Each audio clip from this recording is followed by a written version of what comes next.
Hey guys, tonight we're drifting into a world of champagne, diamonds, and enough hidden misery to make your therapist cancel their next 3 lunches. We're talking about 1950s Hollywood, specifically what life was really like for the filthy rich who ruled it.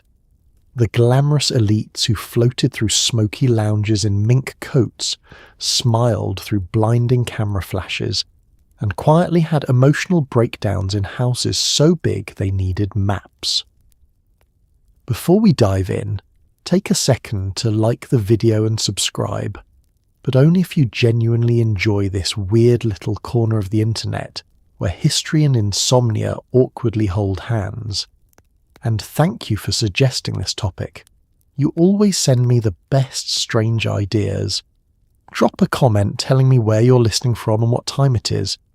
I know someone out there is listening at 3:07 a.m, eating pretzels in bed, confidently pretending this counts as self-care. Now dim the lights, switch on a fan for that soft white noise breeze, wiggle down under your blanket and get comfortable. Really comfortable. Like I'm not moving for 8 hours unless there's a comfortable fire.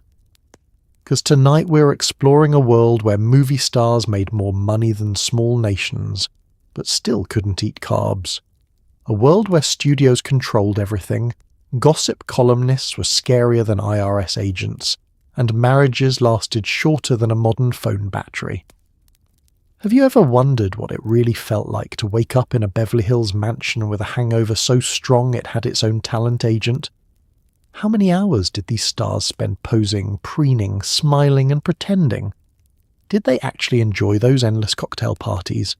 Or were they silently praying someone would invent air conditioning that didn't break every 15 minutes? What was it like trying to maintain perfect hair in a decade where hairspray was basically industrial adhesive? Did their fancy dinner parties actually taste good? Or was everyone secretly choking down gelatin-based nightmare dishes for the aesthetic? And more importantly, could you survive a single day of Hollywood luxury in the 1950s? Could you handle the diet pills, the smoking, the social pressure, the studio contracts, the don't speak unless spoken to etiquette, and the constant terror that Hedda Hopper might write something mean about your ankles? Well, congratulations.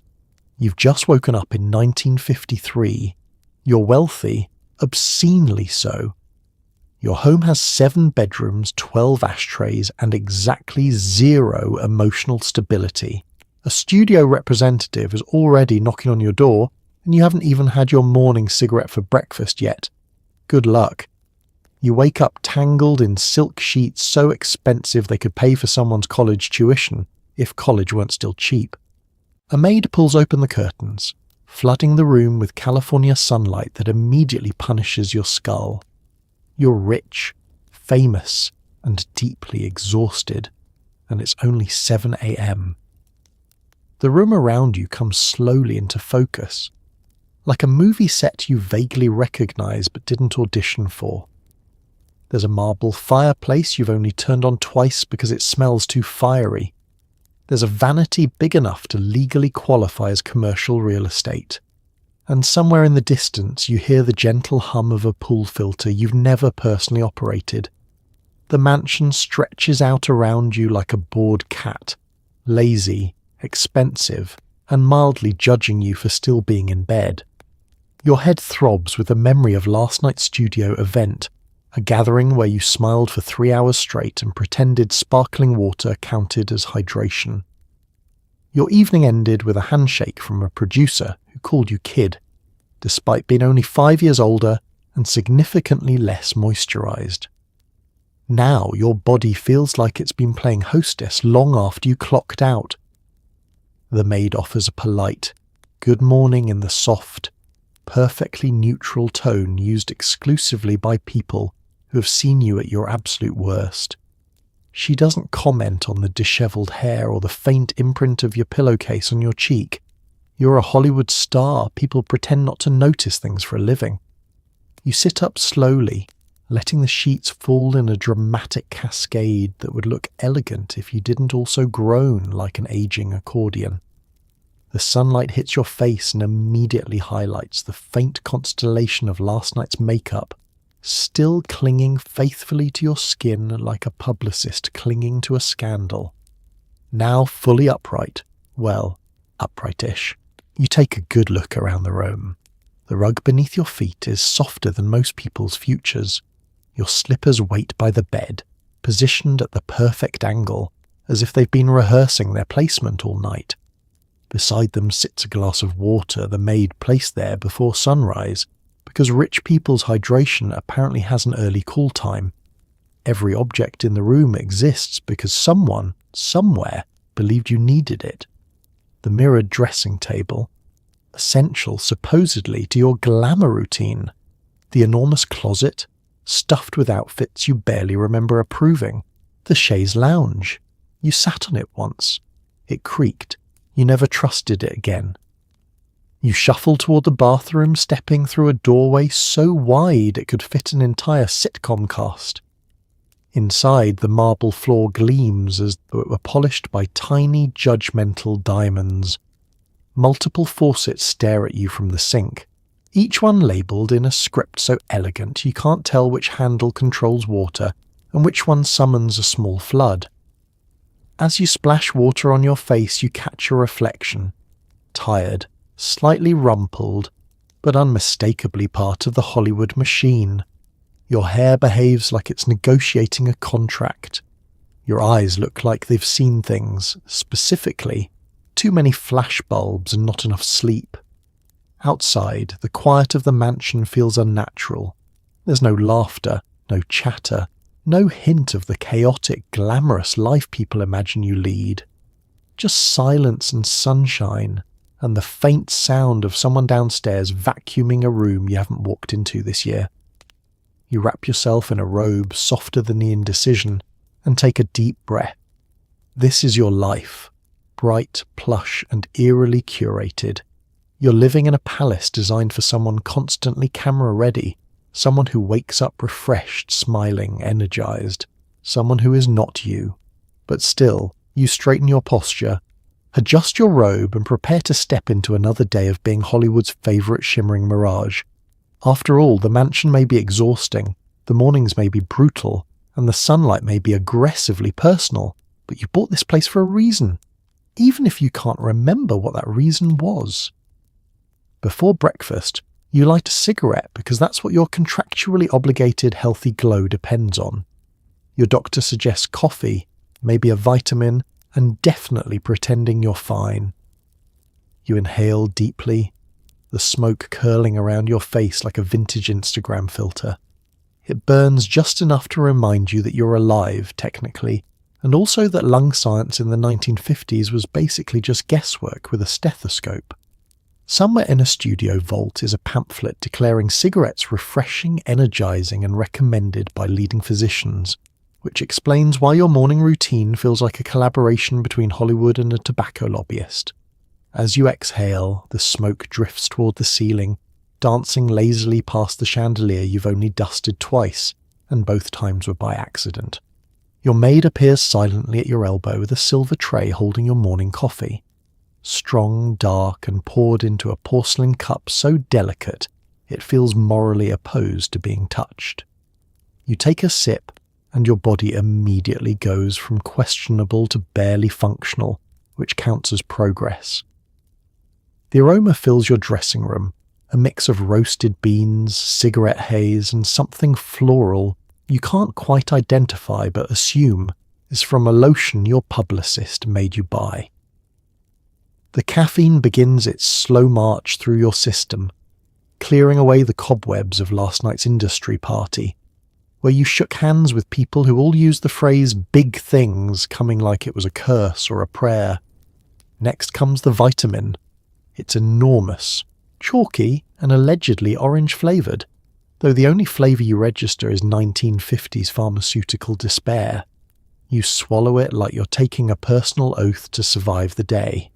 Your doctor insists it's full of nourishing vitality, though he also recommended smoking to strengthen the lungs, so his credibility hinges precariously on vibes alone. You slip into your vanity chair, which swivels magnificently but creaks ominously, a reminder that even furniture in Hollywood is dramatic. The mirror in front of you is framed by blinking bulbs that emit enough heat to grill a small sandwich. They cast a flattering golden glow that makes your exhausted face look almost human. Almost. A brush glides through your hair, with the soft, comforting sound of morning ambition being forcibly applied. You smooth your eyebrows, you pat your cheeks, you practice a smile that says, "I'm well rested and thriving," even though your soul is asking for a lunch break already. Somewhere in the house, your personal assistant calls out reminders about today's schedule. A rehearsal at 11, a photo shoot at 1, and an interview at 3. You take another drag from your cigarette. The nicotine settles your nerves in the same way a warm blanket might, if the blanket were slightly on fire. Now comes the ritual of the cold cream. You dab it gently under your eyes, trying to convince the swelling to retreat. The cream smells faintly of roses and ambition. It tingles. You tell yourself that means it's working. In reality, it's probably just irritated that you slept in your eyeliner again. The studio has also provided a morning radiance tonic, which is just water with lemon and enough sugar to stun a buffalo. You sip it anyway because the label says it promotes youthful vitality, and Hollywood has never met a phrase it won't exploit. Then you stretch, a long, slow reach toward the ceiling that accomplishes absolutely nothing, except making your joints sound like someone stepping on twigs. You breathe out, telling yourself today will be better. Today you'll be productive, professional, calm. Then you immediately light a second cigarette because you don't believe yourself for a second. Outside, a faint breeze rustles the palm trees. Inside, you glance at your reflection one more time and attempt to look alive enough to fool the camera and maybe yourself. This is your morning routine. Caffeine for function, cigarettes for aesthetics, and denial for emotional continuity. And somehow, against all logic, it works well enough to get you out the door. Your butler glides in like a silent judge. Your maid already knows you lost a shoe at last night's after party. Your chauffeur pretends he didn't overhear your dramatic exit. Welcome to the family you didn't choose but definitely pay for. The staff moves around you with a kind of quiet efficiency normally reserved for espionage experts, which, in a way, they are. They know the exact moment you wake up, the exact temperature you prefer your bath water, and the exact pitch your voice hits when you're pretending you're not stressed. These are the people who have seen you at 6 a.m, before makeup, before coffee, before you can even form a coherent sentence. They've witnessed existential breakdowns conducted in silk pajamas. They've heard muttered arguments with your reflection. They've watched you rehearse thank you speeches for awards you didn't win. Every glamorous Hollywood elite has an entourage, but yours feels more like a covert support group with matching uniforms. The butler places your schedule on the nightstand with reverence, as though he's presenting sacred scripture. He subtly clears his throat, a signal that he has updates.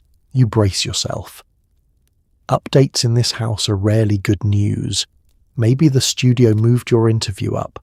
Maybe a tabloid caught you blinking and declared it erratic behaviour. Maybe there's a new rumour linking you romantically to your co-star's cousin's dentist. He says nothing, but the way he hands you your coffee suggests he knows everything and has opinions.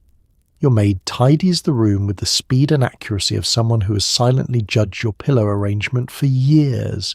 She plucks last night's discarded outfit off the floor, a gown you shed like a tired butterfly, and folds it neatly, erasing all signs of your midnight spiral. She knows your patterns. When you're overwhelmed, you throw your shoes. When you're nervous, you reorganize your vanity. When you're avoiding feelings, you attempt to bake something and set off every smoke alarm. She's seen all these phases. She's lived through them.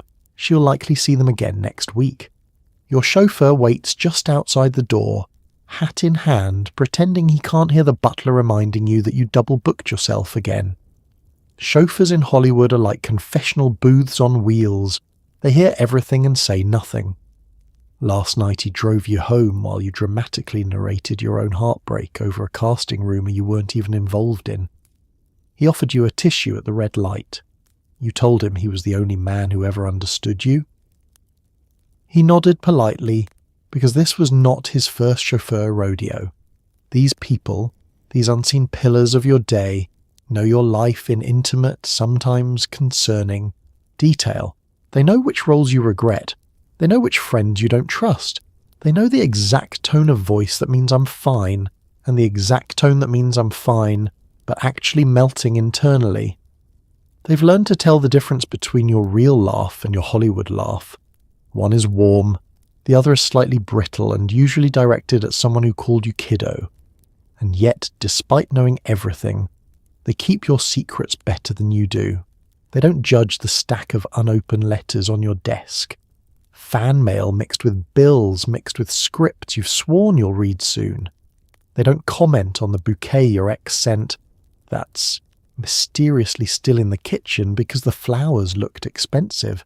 They don't ask questions when you wander into the living room at midnight wearing sunglasses and eating cereal straight from the box. To them, your chaos is just part of the job. You watch the staff flow through the room like a small, highly trained army of politeness, and you realise something.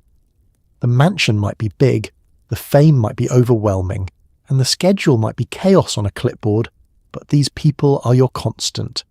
The soft buffer between you and a world that demands your perfection. You didn't choose them, but they know you. In some strange, comforting way, they are the only ones who truly do. And as your butler hands you your sunglasses, the emotional armour of the Hollywood elite, you take a deep breath and prepare to face the day, grateful that at least someone in this sprawling mansion knows where your missing shoe ended up. The studio dietitian has forbidden carbs, joy and flavour. So your morning meal is a lonely grapefruit half, sliced aggressively as if it personally wronged you. You stare at it, shimmering weakly on the porcelain plate, a pale, citrusy symbol of everything Hollywood expects you to become. Thin, glowing, and quietly miserable. The grapefruit stares back, its pink flesh glistening under the dining room chandelier, mocking you with the knowledge that somewhere a normal person is enjoying buttered toast without fear of losing a role. The dining room around you is cavernous, gold-trimmed, echoing, and undeniably cold. It's less breakfast nook and more museum where breakfast is occasionally observed. Your chair is upholstered in velvet so soft it almost apologises for holding you hostage during this nutritional negotiation.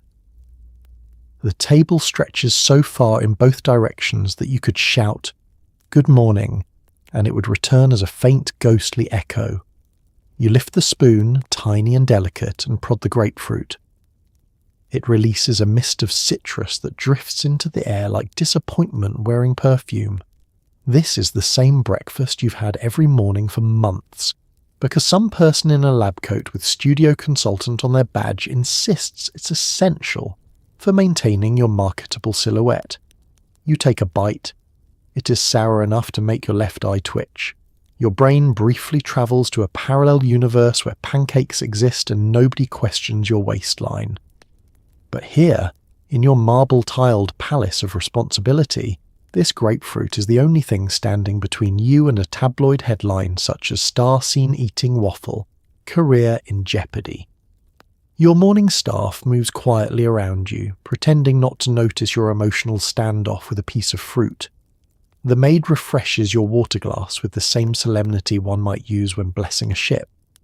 The butler adjusts a floral arrangement that didn't actually need adjusting. Even the house dog, who normally begs shamelessly at breakfast, takes one look at your grapefruit and respectfully withdraws. Even he has standards, but the show must go on. You glance at the kitchen doorway, half expecting the studio dietitian to burst through, clipboard raised, ready to confiscate anything with a shadow of carbohydrates. You once tried sneaking a croissant into the house, and 3 hours later your agent called asking, "Is it true you're experimenting with French pastries now?" Hollywood has eyes everywhere, Even your grapefruit is monitored. Last week, the maid cut it into smaller segments to make it look more filling. The studio called within the hour to remind you of your caloric guidelines. You thank them politely, then Google jobs that let you eat bread in a moment of weakness. Your grapefruit breakfast is also accompanied by the ritual beverage. A cup of black coffee strong enough to dissolve emotional barriers. You sip it slowly, letting the bitterness settle into your bones like a warm blanket woven from deadlines and expectations. Across the table sits a beautifully printed menu card listing your recommended meal plan. It includes inspirational quotes about discipline and one disturbingly cheerful line about embracing hunger as a companion. You suspect the person who wrote it has never met hunger personally. Halfway through your grapefruit, your mind wanders, as it always does at this hour. You think about your upcoming rehearsal. You think about the interview where you'll be asked, again, how you maintain your figure. You think about the people who believe fame is synonymous with indulgence. People who have never stared directly into the abyss of a breakfast that tastes like ambition and regret. You sigh, gently, dramatically, like a starlet in a noir film contemplating her choices. Then you finish the grapefruit, because that is what the studio expects, and because deep down, you've accepted that Hollywood is less about eating food and more about looking like you've never seen it. Your butler silently presents a linen napkin. You dab your lips with all the dignity a person can muster after a citrus-induced existential crisis. Breakfast is over. You rise from the table lighter, not emotionally, but because the only calories you consumed were theoretical. Outside, the California sun shines brightly, unaware that you've just survived the daily battle between your stomach and your contract. Time to face the day. At 8 a.m, a sleek black sedan arrives to whisk you to set. Inside is a typed memo reminding you of today's call time, tomorrow's interview, and the 3 things you're absolutely not allowed to say about your co-stars. The car door shuts with a soft click, the kind that feels less like a sound and more like a binding contract locking you into the next 12 hours of your life. The sedan glides away from your mansion like it's allergic to imperfections, quiet, polished, and eerily smooth. Even the leather seats seem to hold their breath around you, as if terrified to wrinkle your wardrobe or bruise your image. You pick up the memo, freshly typed, crisp as a judgmental handshake. The studio loves these memos. They arrive daily, always with the same cheerful yet faintly threatening tone. They list your obligations, then underline them, then add a helpful reminder at the bottom that deviating from this schedule is not advised. Hollywood is very big on advice that feels like warnings. Your chauffeur, ever composed, offers a polite good morning and ensures your window tint is dark enough to protect you from both paparazzi flashbulbs and the sunlight you're still slightly allergic to at this hour. He knows the route by heart, every alleyway, every studio gate, every shortcut required to avoid photographers lurking behind shrubbery like caffeine-fueled raccoons. As the sedan glides through Beverly Hills, you watch palm trees pass by in a blur, their fronds swaying as if gossiping about your latest press scandal. The radio hums softly with a crooner's voice promising eternal love, a sentiment you no longer trust given your last studio-arranged relationship. You adjust your sunglasses, the 1950s equivalent of emotional armour. You unfold the memo again. It includes a meticulously curated rundown. Your 10 a.m. scene requires fresh energy, which is amusing considering the grapefruit and denial you had for breakfast. Your 1 p.m. photo shoot will feature vibrant spontaneity, the kind you must rehearse in the mirror beforehand. Your 3 p.m. interview will focus on your personal connection to the role, which is code for fabricate childhood memories if necessary. Then, of course, there are the forbidden topics, helpfully bolded. Do not mention your co-star's real age. Do not comment on the wig situation. Absolutely do not repeat the joke you overheard in the costume department. You sigh lightly, letting your head rest against the window. The glass is cool, soothing, and slightly smudged from previous mornings when you leaned your forehead on it in quiet despair.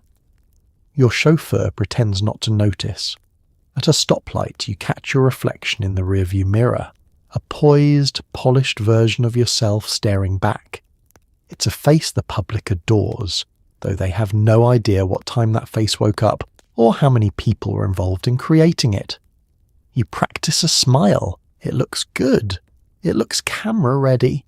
It looks like someone who definitely won't mention their co-star's wig. The car turns onto the studio lot, where the guard greets you with a respectful nod and the kind of deferential smile used exclusively for people whose names appear in opening credits. The lot is already buzzing, extras chatting in half costumes, crew members hauling cables, someone shouting about a misplaced prop dog. You take a deep breath. The air smells faintly of sawdust, ambition, and the lingering ghost of yesterday's burnt coffee. It's oddly comforting. The chauffeur parks precisely in your designated spot, your name printed on a sign that looks both official and replaceable. Before you step out, he hands you another envelope the studio added at the last minute. Inside is a note. Remember to appear relaxed. You nearly laugh. Relaxed? In Hollywood? But you smooth your outfit, adjust your sunglasses, and step out into the California sun like someone who absolutely believes they can control their day. Even if the day, the studio, and your co-star's wigs have other plans, you step onto the lot and immediately smell hot asphalt, cigarette smoke, and ambition. Extras weave around cables. Stagehands argue. Everyone looks busy but exhausted, just like you. The studio lot hums with the strange electric energy of a place held together almost entirely by caffeine and mild panic. Golf carts zoom past, carrying executives who pretend they didn't see you. A makeup artist jogs by, holding an alarming number of brushes, looking like she's preparing for battle. Somewhere in the distance, a director yells, "Reset!" with the desperation of someone who has yelled reset far too many times today already. The sun beats down on the vast expanse of concrete, giving the whole place a faint smell of warming rubber and melting dreams. You walk carefully, stepping over thick cables that snake across the ground like lethargic anacondas. Every cable connects to something important: a camera, a light, a monitor, or an intern's sense of self-worth. One wrong step and you'll take down the entire lighting setup, which would absolutely end up in tomorrow's paper as temperamental star sabotages production. As you make your way toward your soundstage, an assistant nearly collides with you, arms full of wardrobe bags and stress. She apologizes without making eye contact, the standard Hollywood apology, delivered rapid fire and filled with dread. You assure her it's fine, even though you weren't sure what hit you until she was already gone. Extras cluster in the shade, wearing costumes that make them look like glamorous partygoers or office workers, or occasionally medieval peasants, because Hollywood operates on vibes, not coherence. They chat quietly, most of them clutching paper cups of coffee like emotional support beverages. They've been here since dawn. They'll be here until dusk. They look at you with that familiar mixture of respect, curiosity, and please don't step on my rented shoes. Crew members march past with carts of equipment, faces set in the stoic expression of people who have accepted their fate. They move quickly and precisely, like bees in a hive if bees also carried giant boom poles and muttered about deadlines. Your driver trails behind you with your bag, though you suspect he could also double as bodyguard. Not for your physical safety, Hollywood isn't that dramatic, but to protect you from overzealous fans, overeager journalists, or that one producer who tries to give you unsolicited notes every time he spots you. As you near your soundstage, the ambient noise shifts. The hum of generators blends with the crackle of walkie-talkies. You pass a craft services table where snacks are laid out, comforting but untrustworthy. The donuts call your name, but so does your studio dietitian's stern, ghostly whisper. You keep walking. A production assistant opens the stage door with the ceremonious flair of someone unveiling a secret kingdom. Inside, it's even more chaotic. Giant lights hang overhead, suspended by metal rigs that look like they were designed by someone who failed architecture, but still wanted to build things. The set itself is half finished. One corner a glittering ballroom, another a mass of unpainted plywood. You take a breath. The air is cooler here, heavy with the scent of makeup, electrical wiring, and the faint tang of nerves. People scurry around, adjusting props, touching up backgrounds, tweaking microphones. Everyone has a purpose, even if their purpose occasionally conflicts with someone else's. Someone hands you a clipboard, someone else hands you a bottle of water, and a third person asks if you've seen the new rewrites. You haven't. You suspect no one has. But everyone nods like they're fully prepared. A makeup artist swoops in to dab your forehead. A stylist appears armed with pins and hairspray. You stand perfectly still while they adjust you like a shop window mannequin. It's oddly comforting being fussed over, prepared, polished. For a moment the chaos around you blurs, and all that remains is the gentle choreography of professionals making you camera ready. Finally they step back. A director waves you over with the subtle urgency of someone trying not to scream. The scene is almost ready. The cameras are in position. The world expects your close-up. You straighten your posture, inhale the heady mixture of chaos and creativity, and walk toward the set. This is Hollywood. A beautiful disaster you somehow keep choosing every morning. A team of makeup artists descends upon you with powders, creams, and a hairspray cannon. You sit silently as they reconstruct your face like a national monument. The makeup chair is less a chair and more a throne of surrender. Once you sit in it, your autonomy dissolves like cheap foundation in humidity. The bright bulbs around the mirror flare to life, bathing you in a light so intense it could expose not only your pores, but also your deepest regrets. You blink through the glare as three artists circle, each armed with tools that make you feel like half-finished sculpture. One begins by applying foundation with the precision of someone frosting a wedding cake. Another works on your eyebrows, sculpting them into shapes that signal confidence, beauty, and hopefully emotional stability. A third is on hair duty, wielding a comb and a spray can capable of immobilizing small wildlife. The moment the hairspray hits the air, the whole room smells faintly of chemical warfare and glamorized defiance. You're used to this ritual, every star in Hollywood is.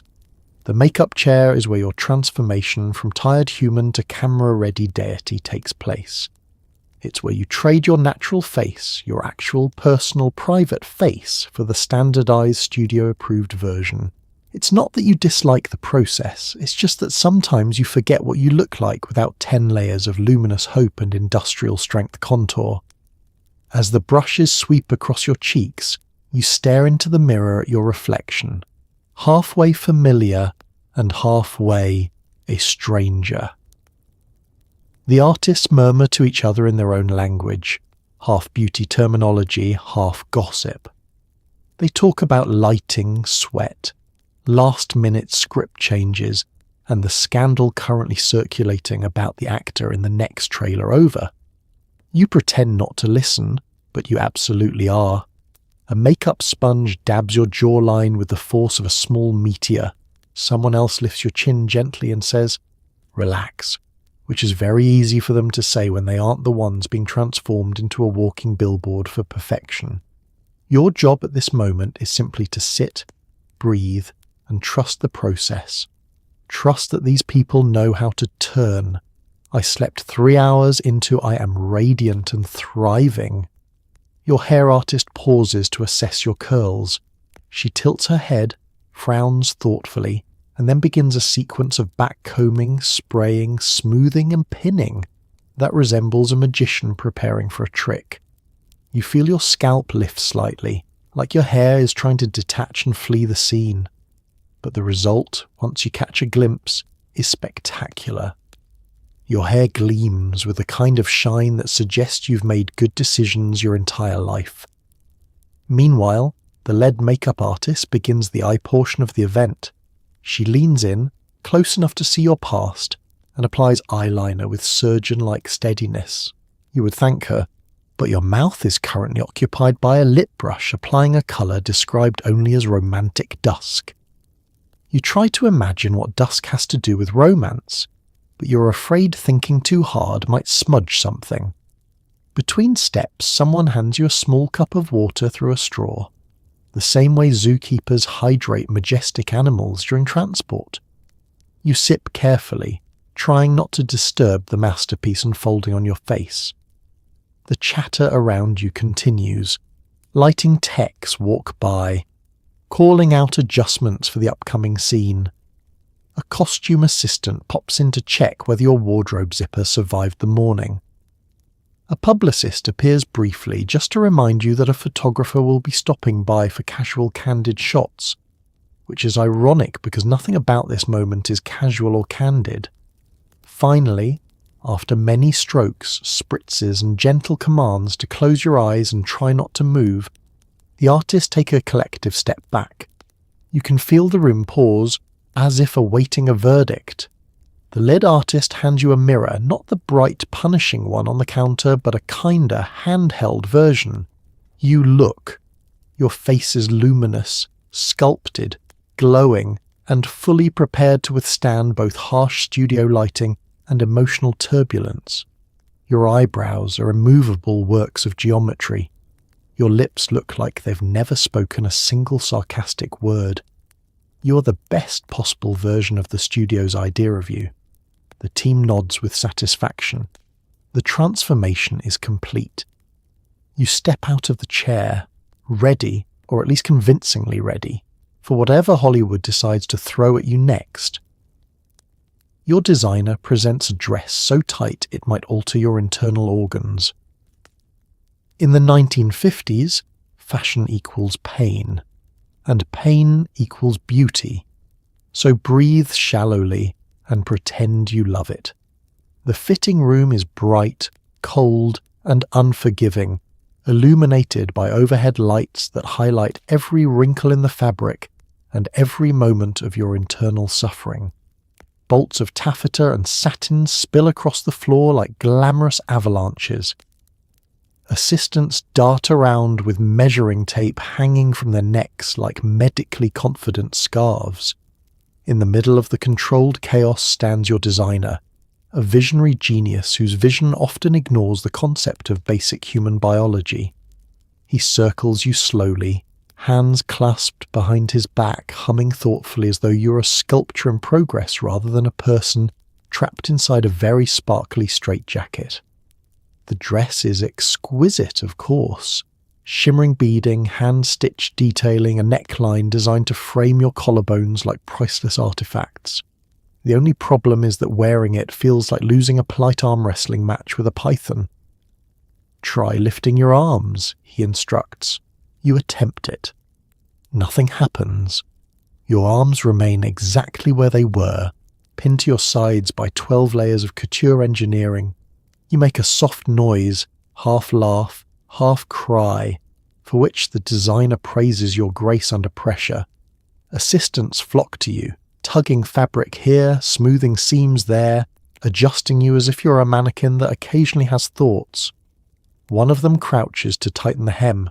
Another gently presses your ribcage inward, insisting it'll stretch once you wear it for a few hours. This is said with the confidence of someone who has never personally tried inhaling while wearing a garment whose primary structural support is your own despair. A mirror spans the wall, reflecting your entire predicament back at you. The dress sparkles beautifully, catching the light like 1,000 tiny promises that you'll get through this somehow. You look glamorous, breathtaking, timeless. You also look like breathing is now an optional side quest. Your designer steps back, tilting his head in satisfaction. Stunning, he murmurs. The dress adores your figure. You nod politely, unwilling to confess that the dress may also be compressing your spleen. He hands you a pair of heels that defy logic, physics, and possibly international law. You slip them on carefully, wobbling only slightly, which earns a chorus of compliments from the assistants. They treat your ability to stand upright as if it's a heroic achievement, and honestly it is. The fitting continues. You walk a few steps, gliding elegantly even as your brain whispers, if you fall, do it away from the beads, they took 3 days. The hem swishes delicately against your ankles. The corset inside the dress tightens with each movement, reminding you that in 1950s Hollywood, oxygen is a privilege, not a right. Someone pins the back of the dress. Someone else adjusts the beaded straps. Everyone steps back to admire the look, and for a moment, you see what they see. A glamorous leading star on the brink of cinematic immortality. Beautiful, poised, effortless. Then you remember you haven't taken a full breath in 7 minutes. The designer beams. Perfect. You'll wear this in the ballroom scene. Make sure not to sit, bend, sweat, or turn too quickly. You smile thinly, the kind of smile only possible when your ribs are firmly contained by an expensive garment. Of course, you say, as though you routinely act while balancing on stilts and wearing a portable compression chamber. Finally, they unzip you from the dress. The release of pressure is so dramatic you nearly float off the floor. Air rushes back into your lungs like an overdue apology. Assistants carefully carry the dress away like pallbearers escorting a fallen hero. The designer pats your shoulder. You're going to be marvellous. You nod again, still catching your breath. Fashion may be pain, but pain is temporary. The photos, however, those last forever. And in Hollywood, that's what really counts. The director calls you sweetheart because he can't remember your name before noon. You laugh politely, take direction, and resist the urge to throw a prop at your co-star. The set around you buzzes with barely contained chaos. Lights blaze overhead with the brightness of 1,000 suns, warming the room to a comfortable indoor desert temperature. Crew members hustle past holding clipboards, boom poles, coffee cups, and occasionally their own silently collapsing hopes. The air smells faintly of hairspray, sawdust, and the simmering anxiety of dozens of people waiting for you to look effortlessly perfect on the very first take. You take your mark, literally, a taped X that promises stability and delivers only mild foot discomfort, and prepare to transform into your character. The director approaches, script pages flapping in one hand, a cigarette in the other. He squints at you like he's trying to remember where he left his car keys, then snaps his fingers as though an epiphany has struck. There she is, he says vaguely, as if you had only just arrived, even though you've been here for hours. Remember, sweetheart, smile, but not too much, and look vulnerable, but strong, and glamorous, but relatable. Think complicated sunshine. You nod, because in Hollywood, nodding is its own art form. You keep nodding even though none of those adjectives belong in the same sentence, let alone on the same face. Your co-star strolls over, radiating confidence and the faint scent of cologne that promises maturity, but mostly smells like expensive lemonade. He flashes a smile that has been featured on dozens of movie posters and twice as many scandalous headlines. Ready? He asks, as if the two of you are about to run a marathon rather than exchange 6 lines of dialogue. Yes, you reply, with a smile so professionally pleasant it could be studied in charm school. The cameras roll. You deliver your line, pouring emotion into it the way your acting coach taught you. Precise, subtle, controlled. Your co-star responds with his own line, delivered with heartfelt sincerity and the slight arrogance of someone who has never once been told they blink too loudly on camera. Cut! The director shouts suddenly. good, but let's do it again. This time, more sparkle. You're not sure what sparkle means in this context, but you nod anyway. Everyone nods. The entire room seems to agree that sparkle is the missing ingredient. Another take begins. You sparkle. Or at least you attempt the on-set equivalent, widening your eyes, softening your smile, tilting your head at an angle statistically proven to increase likability. Cut. Better, the director says, though he still sounds disappointed, as if he imagined the scene would spontaneously generate fireworks. You reset. So does everyone else. The scene is performed again, and again.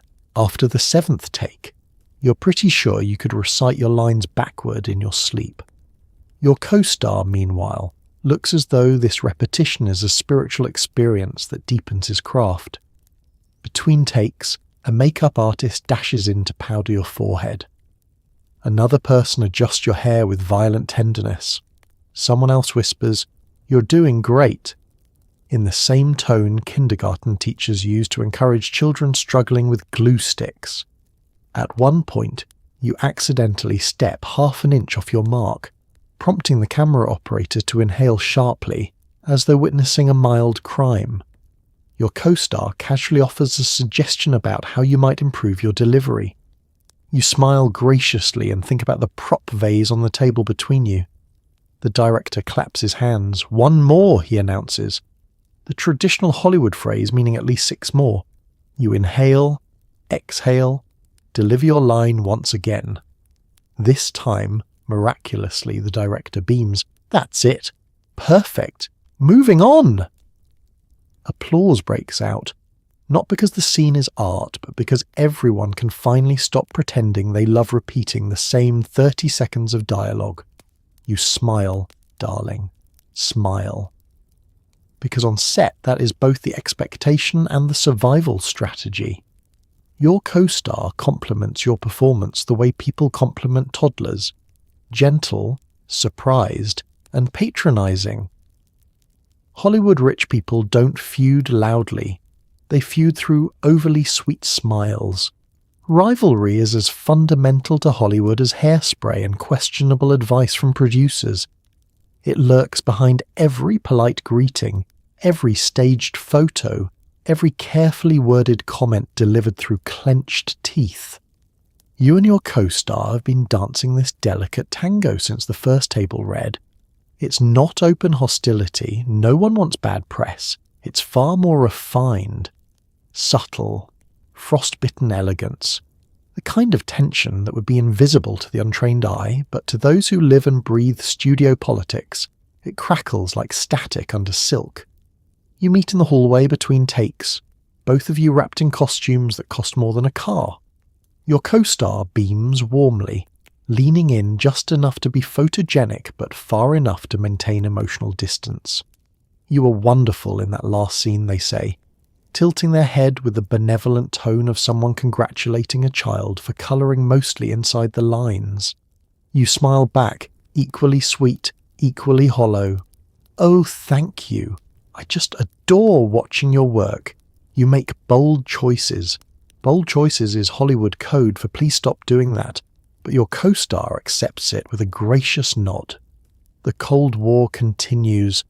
As you chat, assistants hover nearby with scripts, garment bags, and emotional support coffee. They pretend not to listen, but of course they are listening. Everyone listens. In a world where gossip travels faster than film reels, even a raised eyebrow can be an international incident. Your co-star adjusts their costume, brushing imaginary lint from their lapel. "I heard you're being considered for that new leading role," they say casually. Casually enough to make your heartbeat spike. How exciting. You return the same level of casual energy, which is to say, none at all. "Oh, it's just a rumour. I'm sure you'll be marvellous in whatever project lands in your lap next." You don't specify whether you mean this kindly or not. That's the beauty of Hollywood diplomacy. Rivalry here doesn't involve shouting or storming off set. No, it's far more elegant. It's subtle glances during rehearsals. It's smiling just a bit too brightly when someone fumbles a line. It's offering a compliment that folds neatly into a critique. It's clapping enthusiastically when the director praises your co-star, while quietly assuring yourself he praised you louder. During lunch, you both sit at the same table, posed for the studio photographer, who has magically appeared to capture candid moments.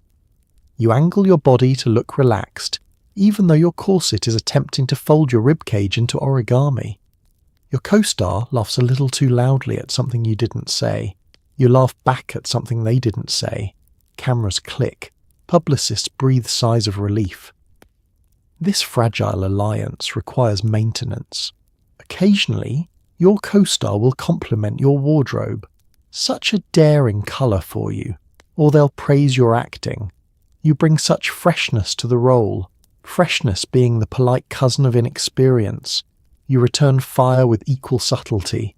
You have such presence, you say. Translation, you're loud. You command the screen, they reply. Translation, you never stop mugging for the camera. It's a love language spoken exclusively by people who sign autographs for a living.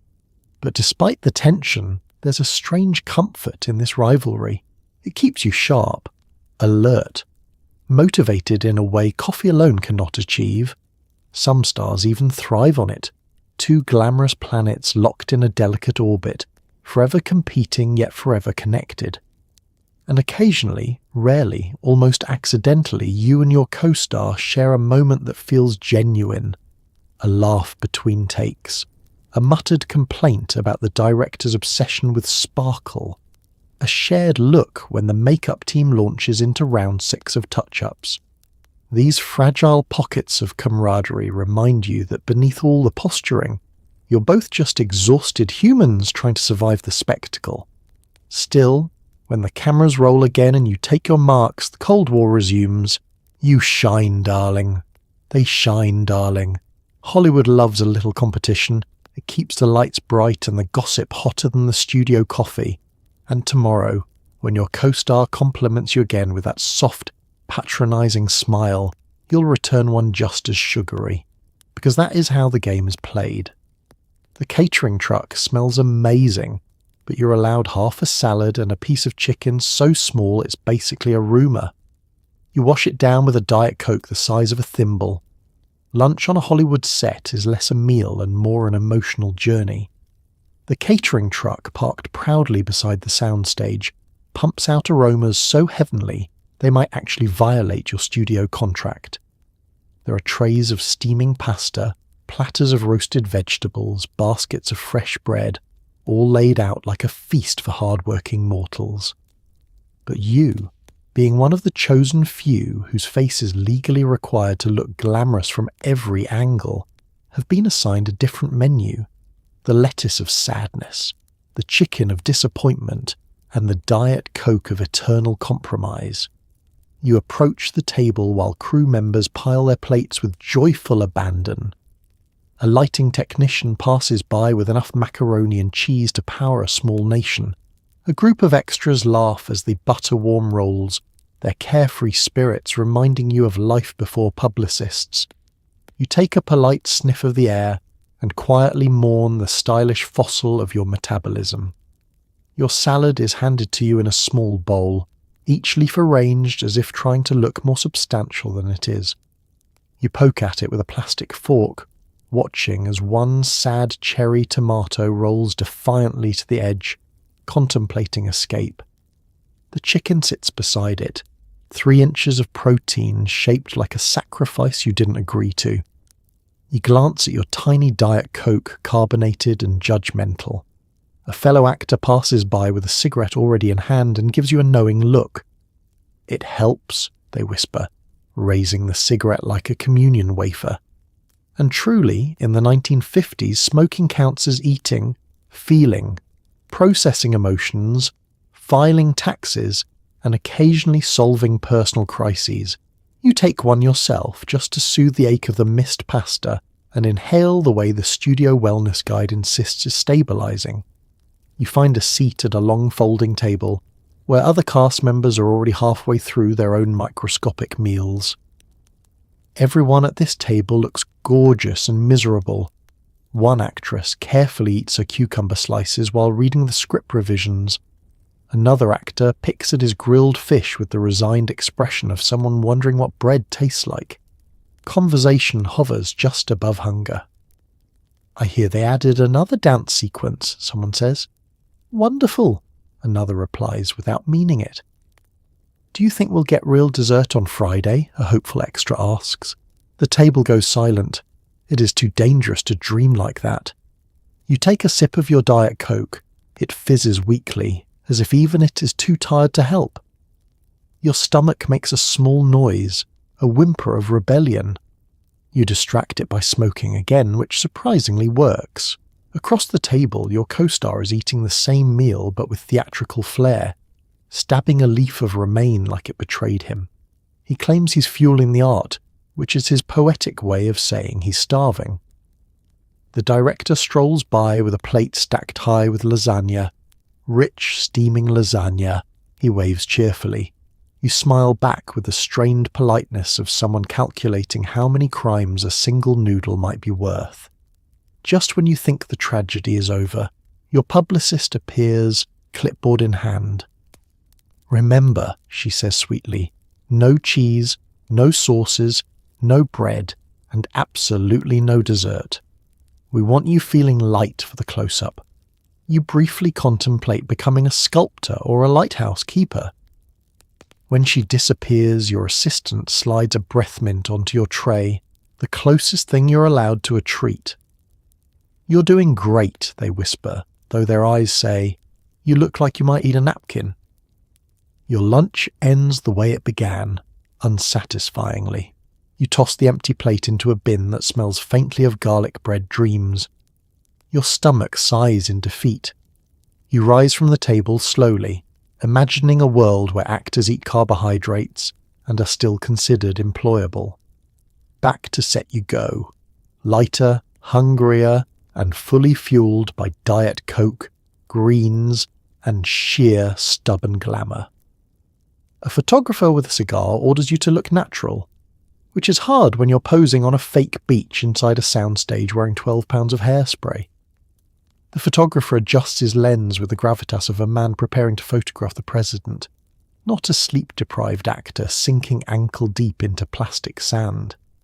He paces back and forth, mumbling unintelligible phrases like "more essence" and "give me longing," while an assistant waves a giant fan in your direction to create what he calls romantic breeze, but feels more like you're being interrogated by a wind god with poor impulse control.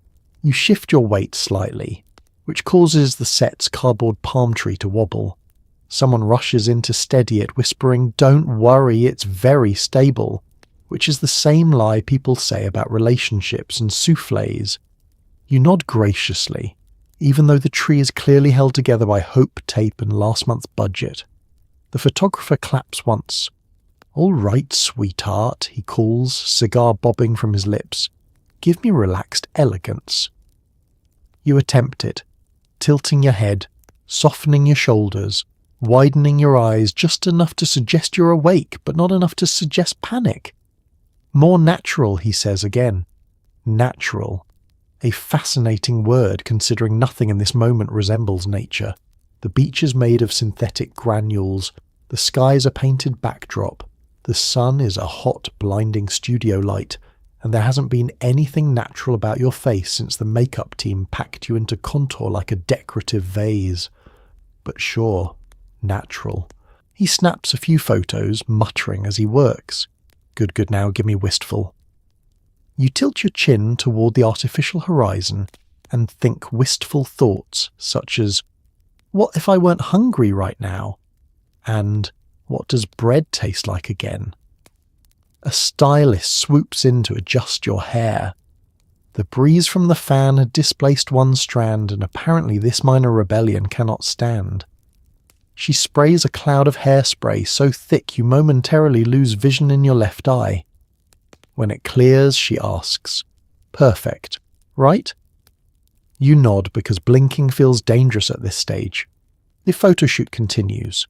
Pose, adjust, smile, repeat. Somewhere around the 15th shot, you start to disassociate, drifting into a serene mental realm where none of this exists and you are simply a quiet person on a real beach not being asked to smoulder with innocence. But you are promptly pulled back to reality when the photographer barks, "Give me mystery!" But not too much mystery, just enough mystery that we sell tickets. You try, you lift an eyebrow, you squint slightly, you angle your jaw the way your publicist taught you in case you ever made the cover of Photo Play. It's a delicate balance, mysterious but approachable, glamorous but alive, alluring but not too alluring unless the studio says so. He snaps several more frames before suddenly shouting, "Wind! More wind!" The assistant turns the fan up to an intensity that suggests you're about to launch into orbit. Your hair whips violently, your dress flutters dramatically, and your soul begins to quietly exit your body for a short walk around the block. After several minutes of hurricane-level glamour, the photographer lowers his camera. "Beautiful," he announces triumphantly, as though he himself has painted the Sistine Chapel. "Let's try one more pose. One more pose in Hollywood means at least 7 more. For the next round they rearrange you, cross your legs, tilt your torso, elongate your neck. Rest your hand gently on a seashell that someone clearly found in a prop warehouse." You smile until the corners of your mouth tremble slightly, which the photographer loves. "That vulnerability!" he exclaims. "That softness! Perfect! No one needs to know it's not softness. It's jaw fatigue." Finally, miraculously, the photographer lowers his camera for good. "We got it," he declares. The crew collectively exhales. Even the cardboard palm tree seems relieved. As you step off the fake sand, brushing glitter from your ankles, your publicist hands you a small mirror. "These shots will be everywhere," she says. "You look stunning." You glance at your reflection. Your hair is a structural masterpiece. Your makeup is flawless. Your expression is somewhere between serenity and sleep deprivation. You smile genuinely this time, because whether your soul stayed in your body or not, you survived another photo shoot, and in Hollywood, that's an accomplishment worth framing. Every powerful Hollywood elite fears one thing: a bored journalist with a typewriter. One wrong gesture, and your mysterious late-night outing becomes tomorrow's headline. The columnists are everywhere, unseen but omnipresent. Like an invasive species with press badges, you can't escape them. They lurk behind potted plants at studio parties. They appear suddenly at restaurant entrances like judgmental jack-in-the-boxes. They call your publicist pretending to be your childhood friend, just checking in, and sometimes it even works. These writers wield typewriters like weapons, each keystroke a tiny clack of destiny that could end your career or simply make you look mildly unhinged. The most terrifying part, they're always watching. Always. You could simply bend down to tie your shoe, and by morning the papers will declare you're hiding a scandalous secret, possibly involving a producer, a dog, or a dramatic fainting spell. Hollywood may produce movies, but the gossip columnists produce myths, messy, glamorous, wildly inaccurate myths that the public devours like popcorn. After lunch, you cross the studio courtyard, careful to keep your posture elegant, just in case someone with a camera is perched on a ladder across the street. You learned this the hard way, after that one time you sneezed mid-stride, and the Los Angeles Daily Mirror ran a story titled, "Is Hollywood's Sweetheart Falling Apart?" You walk gracefully now, always gracefully. Even when your shoes are plotting your downfall, your assistant scurries beside you, whispering updates, like a spy passing intelligence. Hedda Hopper printed a blind item this morning, they say, voice low and urgent. Could be about you, or about 12 other actresses. Hard to tell. Your heart flutters. Hopper is the queen of chaos, a woman who can destroy reputations while wearing a hat large enough to block the sun. You take a deep breath, exhale slowly, and channel your inner calm, because even fear must be elegant in Hollywood. You glance around, half expecting a mysterious figure with a notepad to leap from behind a prop horse. Gossip columnists are stealthy, like raccoons who've read every etiquette book. They always know when your guard is down. They always know when you're vulnerable, and they write with the confidence of people who will never suffer consequences. Walking toward your trailer, you pass a group of extras chatting in the shade. Their conversation stops abruptly. They look at you too long. This could mean anything: admiration, curiosity, or the terrifying possibility that someone has already leaked a story about your breakfast choices. You smile politely anyway. In Hollywood, smiles are defensive armor. Your publicist catches up to you moments later, clipboard in hand, expression already tense. "Listen," she begins. "If anyone asks, you were home by 9 last night. You were not. You were home by 11, which in Hollywood time is practically dawn. But the truth matters far less than the version printed tomorrow." "Got it," you say, nodding. 9. She nods back approvingly, and if they ask about the co-star, deny everything. Even if they don't ask, deny everything. Good. Perfect. Emotional clarity through preemptive denial. Inside your trailer, you sit carefully on the sofa, mindful of your costume, and flip open a newspaper someone left out. The entertainment page greets you with bold headlines, breathless speculation, and dramatic black and white photos of stars caught mid-blink. One column catches your eye. Which rising starlet was seen whispering intimately to a certain leading man? You immediately feel faint. Whispering intimately. Last night you were leaning in to hear your co-star over loud music because the band refused to turn down their trumpets. But context doesn't matter. Only the headline does. You set the paper down slowly with the same care one might use when handling a venomous snake. Gossip in 1950s. Hollywood is more than entertainment. It's currency. It's threat. It's prophecy. A skilled columnist can lift you into stardom or bury you 6 feet deep under rumour and innuendo. And the worst part, they often do it before breakfast.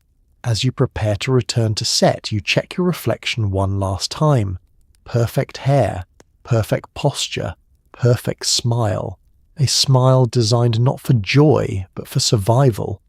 Because in Hollywood, the wolves aren't in the woods. They're in the newspapers. The studio keeps you rehearsing scenes long after your brain has checked out. You deliver your lines with enthusiasm that even you don't believe. Afternoons on set have a peculiar flavour, somewhere between déjà vu and existential drift. The sun is high, the lights are hotter, and the hours stretch out like a polite threat. You stand in the middle of the soundstage, gripping your script as though it contains actual oxygen. Your character is supposed to be lively, bright, sparkling with emotional nuance. Meanwhile, your actual body is held together with caffeine fumes and a single thread of determination. Your co-star miraculously still looks alert, perhaps fueled by pure ego or a secret stash of pastries you have yet to locate. He launches into his lines with grand theatrical flourishes, projecting with the conviction of someone who believes rehearsals matter to the academy. You nod along, pretending your soul hasn't begun gently detaching from your spine. Again, from the top, director calls, sounding far too cheerful for someone who has made you repeat the same exchange 12 times. You take your mark. You inhale. You exhale. You channel the energy of something. Anything. A warm lamp, a medium-charged battery, a houseplant near a window. Your motivation, you remind yourself, is to appear alive. Bare minimum. Alive. Action. Your lines spill out of you automatically at this point. Muscle memory doing most of the work while your mind floats somewhere above your head like a gently confused balloon. You gesture when you're supposed to gesture. You smile when the dialogue suggests smiling. You laugh in a way that sounds almost human. Cut, the director shouts. Better. But let's try it with more vitality. Vitality. A bold demand for someone currently running on lettuce and fumes. A stagehand hands you a glass of water. You sip it, then immediately spill a little on your costume, which triggers 3 different people to descend upon you with dabbing cloths, panic, and whispered prayers. You stand perfectly still while they blot you like an endangered manuscript, apologizing profusely even though they're doing nothing wrong. Rehearsals resume. This time, the director decides you should cross the room during your line. Not a normal walk, of course. An elegant, purposeful, radiant walk. You try it, but your heels snag on a cable, nearly sending you into an unplanned interpretive fall. The entire crew inhales sharply. You regain your balance. Voices murmur, impressed that you didn't topple the set or curse loudly. "Excellent save," someone says. "It is the highest compliment you will receive all day." Rehearsals continue. Again and again and again. The script pages become soft from your grip. Your smile becomes a little too wide, a little too stiff, the smile of someone pretending the floor isn't slightly spinning. At one point, you accidentally call your co-star by his real name, not his character's, and the director sighs heavily, as though you've personally offended the integrity of cinema. Between takes, you slump onto a chair, trying to remember what relaxation feels like. A makeup artist swoops in to repowder your nose. A hairstylist secures a loose curl. A production assistant checks if you need anything. Water, vitamin, emotional support. You request a fan pointed at your face because maintaining poise requires a controlled climate. Then, another surprise, rewrites. A fresh stack of pages arrives, warm from the printer, still smelling of ink and despair. You skim your new lines, realizing they are somehow both more emotional and less coherent than before. "We think this scene needs more tension," the writer says, breezing by. You nod politely. You've reached the point of the day where you'd nod politely at anything, suggestions, insults, philosophical debates about sandwich construction. Finally, miraculously, the director calls for the last rehearsal. You dig deep, summoning the last flicker of theatrical spirit you possess. You perform the scene with everything you have left: sincerity, grace, and perhaps a hint of delirium. When the director finally says, "Perfect, let's move on," you feel your shoulders drop 2 inches in relief. You did it. You pretended convincingly to be someone with energy. A true Hollywood performance. Your day ends, but your face cannot. Not until a stylist freshens your curls, your lipstick, your false eyelashes, and your entire will to live. No matter how long you've been filming, no matter how many emotions you've poured into scenes, or how many times you've nearly tripped over a loose cable, Hollywood has one final tradition before you are allowed to flee the studio grounds: the departure glow. It's not a written rule, but everyone knows it. You cannot leave the lot looking like someone who has worked all day. You must leave the lot looking like someone who floats through existence on silk pillows and mutual admiration. So you sit once more in the makeup chair, your unofficial second home, while the stylist approaches with the steady determination of a surgeon. She carries a tray of brushes, powders, and lipsticks like sacred relics. Your reflection in the mirror looks slightly unhinged, the way anyone looks after performing Ambition for 12 straight hours. But there is hope. Hope in the form of hairspray. "Tilt your head back," she instructs gently. You obey. She begins curling a wayward strand, humming as she works. Your hair, exhausted from its day of emotional labour, crackles faintly in resistance before surrendering to the curling iron's authority. This is curl number who knows. You stopped counting around 6. Next come the eyelashes.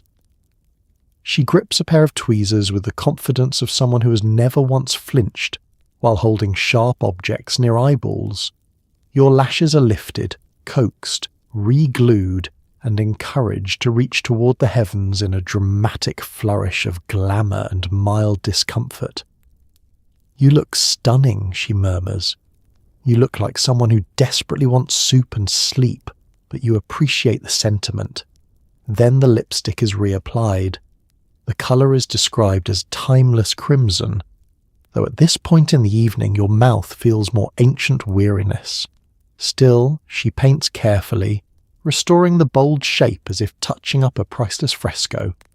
The final step is powder, a light dusting, a matte finish, a promise to the world that your face will not betray even a single moment of sweat or despair.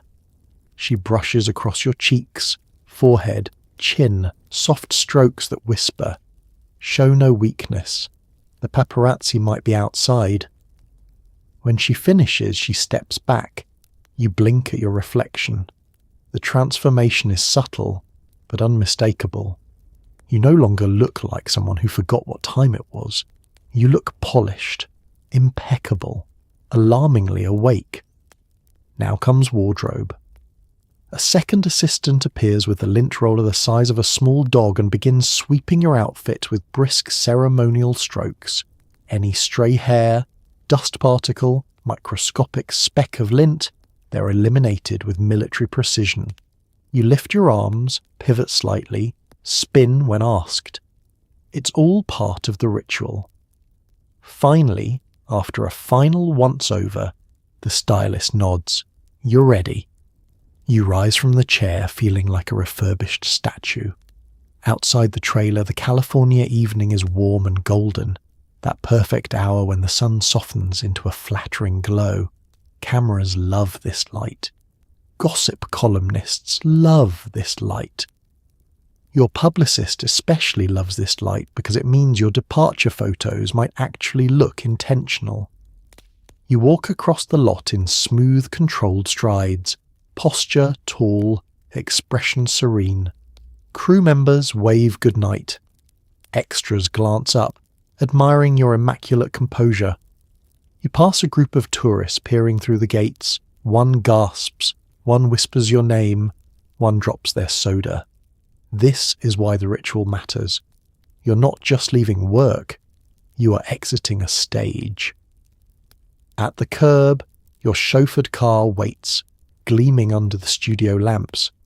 Before the driver opens the door, your stylist quickly, stealthily, reaches out to tuck one last rebellious curl behind your ear. "Perfect," she whispers. And just like that, the day's exhaustion melts beneath the illusion of glamour you now wear like armour. You slip into the car, closing the door on a whirlwind of lights, lines, cameras, and carefully curated beauty. Outside, you leave looking perfect. Inside, you finally exhale. Los Angeles looks dreamy at dusk, but don't inhale too deeply. The thick smog is basically cigarette smoke with a parking ticket. Your chauffeur merges onto the boulevard with the calm precision of a man who has accepted that Los Angeles traffic is a spiritual test. Outside your window, the city glows in that soft golden haze that makes everything look cinematic. Palms outlined in amber, neon signs flickering to life, street corners buzzing with people still chasing their big break. It's beautiful, in a way only a slightly toxic environment can be. You watch the sunset smear itself across the sky in streaks of orange, pink, and we really should regulate industrial emissions. Your forehead rests lightly against the cool glass as the car crawls forward. The day was long, intense, and held together with bobby pins and blind hope. Now, in the fading light, the city seems to exhale with you. The studio lights are behind you. The pressure lifts by a fraction. You can finally let your face relax into its natural shape, something between serene and sleep-deprived. Your chauffeur glances in the rearview mirror. "Traffic's a little heavy tonight," he says gently, which is Los Angeles code for we might as well set up camp. You nod, sinking further into the upholstery that feels like it was stitched from angel feathers and wealthy gilt. Through the smoggy veil, you spot billboards advertising the latest Hollywood spectacles, sweeping romances, desert epics, cosmic adventures. One of them features your co-star, 15 feet tall and dramatically backlit.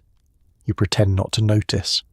The last thing you need during this moment of reflection is to be reminded that his smile could power half the city. As the car inches forward, you pass diners glowing with neon promise. Couples chat over milkshakes, waitresses glide between booths, and a jukebox plays something upbeat and hopeful. For a moment, you imagine what it would be like to slip inside anonymously, order a burger, eat it with reckless abandon, and not worry about your agent appearing in the doorway with a look of betrayal. But anonymity is not your luxury. Instead, you settle for watching life happen from behind tinted windows, a silent observer in a world you technically belong to but rarely get to touch. The car turns onto a quieter street lined with palm trees swaying gently in the warm breeze. The sun dips lower, and the sky deepens to a dreamy purple. Even the smog looks poetic at this hour, swirling in soft ribbons above the rooftops. Magic hour, directors call it. The time when everything looks softer, kinder, as if the world is offering an apology for the other 23 hours of chaos. You close your eyes for a moment. The gentle vibration of the engine, the muted hum of traffic, the faint scent of your hairspray mingling with Los Angeles haze, it all blends into a strange, soothing lullaby. Your body is tired, the good kind of tired, the kind that comes from performing a small miracle of endurance all day. But even as you drift, your mind runs loops. Did the rehearsal go well? Will the gossip columns invent a scandal by morning? Did you remember to look engaging during the publicity photos, or did your eyes scream for help? Hollywood exhaustion is never just physical. It's strategic, emotional, and mildly existential. The car slows as you approach your neighborhood, one of those immaculate pockets of Los Angeles where every lawn looks rehearsed and every mansion sits like a smug jewel on the hills. The smog thins enough to give you one clear, final view of the skyline. Silver towers glowing like they're holding secrets. Maybe they are. Your chauffeur pulls up to your gate. The ironwork glints softly, welcoming you and judging you at the same time. You take one last look at the city behind you. Messy, frantic, glittering, exhausting, wonderful. Los Angeles at dusk. A dreamy painting with a side of particulate matter. You inhale shallowly, wisely, and step out of the car. Home, at last. You step into your grand foyer, echoing and silent. Wealth doesn't replace companionship, but it does give you very shiny floors. The marble gleams up at you like it's trying to win an award for best supporting surface. Every sound, your heels, your breath, the faint rustling of your costume, bounces gently off the vaulted ceiling and disappears into the vastness. Your home is beautiful, undeniably. Elegant columns, sweeping staircases, chandeliers dripping with crystal. But the grandeur also makes you feel like a guest in your own life, tiptoeing through a space that always seems prepared for a party no one ever attends. Your assistant closes the door behind you and offers a polite goodnight before vanishing into the night, leaving you alone in a mansion designed for someone who never actually spends time in it. You slip off your shoes, the polished floor cool beneath your feet, and let your shoulders drop as the weight of the day finally melts. The lighting, at least, is exquisite. Soft golden sconces cast warm glows across the walls, transforming each room into its own cinematic moment. Even the hall bathroom looks like a set from an Oscar-nominated drama about a rich person contemplating the meaning of existence. You wander through the living room, which is spotless thanks to your staff and untouched thanks to your schedule.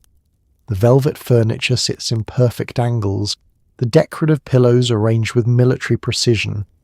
On the coffee table, a bowl of fruit looks posed for a still life painting. You haven't eaten any of it. Fruit, in your world, is more prop than food. You drift toward the bar cart, a glamorous little island of temptation gleaming beneath the dimmed lights. Crystal decanters hold whiskey, gin, and the faint hope of relaxation. You pour a modest drink, not too much. You have interviews tomorrow. Just enough to unwind, to loosen the tightness in your chest that's been building since noon. The ice clinks softly in the glass, a tiny sound swallowed by the mansion's cavernous space. You sink into your favourite chair, a plush armchair embroidered with patterns no one notices because only the wealthy sit in chairs meant to be admired rather than used. You take a sip. The tension ebbs, but the quiet settles heavily around you, thick and unwavering. Loneliness in a mansion feels different than loneliness anywhere else. It's not just the absence of people, it's the echo of possibility. The rooms are large enough to hold laughter, long dinners, messy friendships, off-key singing, spontaneous dancing, but instead they hold silence. Perfect, polished silence. Outside, the city murmurs in the distance, car horns, faint music, occasional laughter drifting up the hill from a late-night gathering. It's a reminder that life is happening somewhere, but not here. Here, everything is curated, clean, and contained. A museum of your own success. You wander upstairs, trailing your fingers lightly along the banister. Your reflection catches in a decorative mirror. Hair still immaculate from the departure ritual. Lipstick still perfect. Face still carrying that Hollywood sheen. You look like someone who has everything. But your eyes betray a different truth. Exhaustion, longing, a quiet flicker of, is this it? In your bedroom, the staff has already turned down the bed.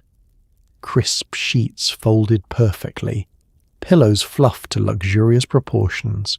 A fresh vase of flowers sits on your nightstand, perfuming the air with a sweetness that almost makes you emotional. Someone cared enough to do this. Someone prepared your room as if you were royalty returning from battle. You slip into more comfortable clothes, soft fabric, warm, human, and sit on the edge of the bed. The silence is softer here, less echo, more hush. You take a slow breath. This is the first moment all day that belongs entirely to you. You stretch out beneath the blankets.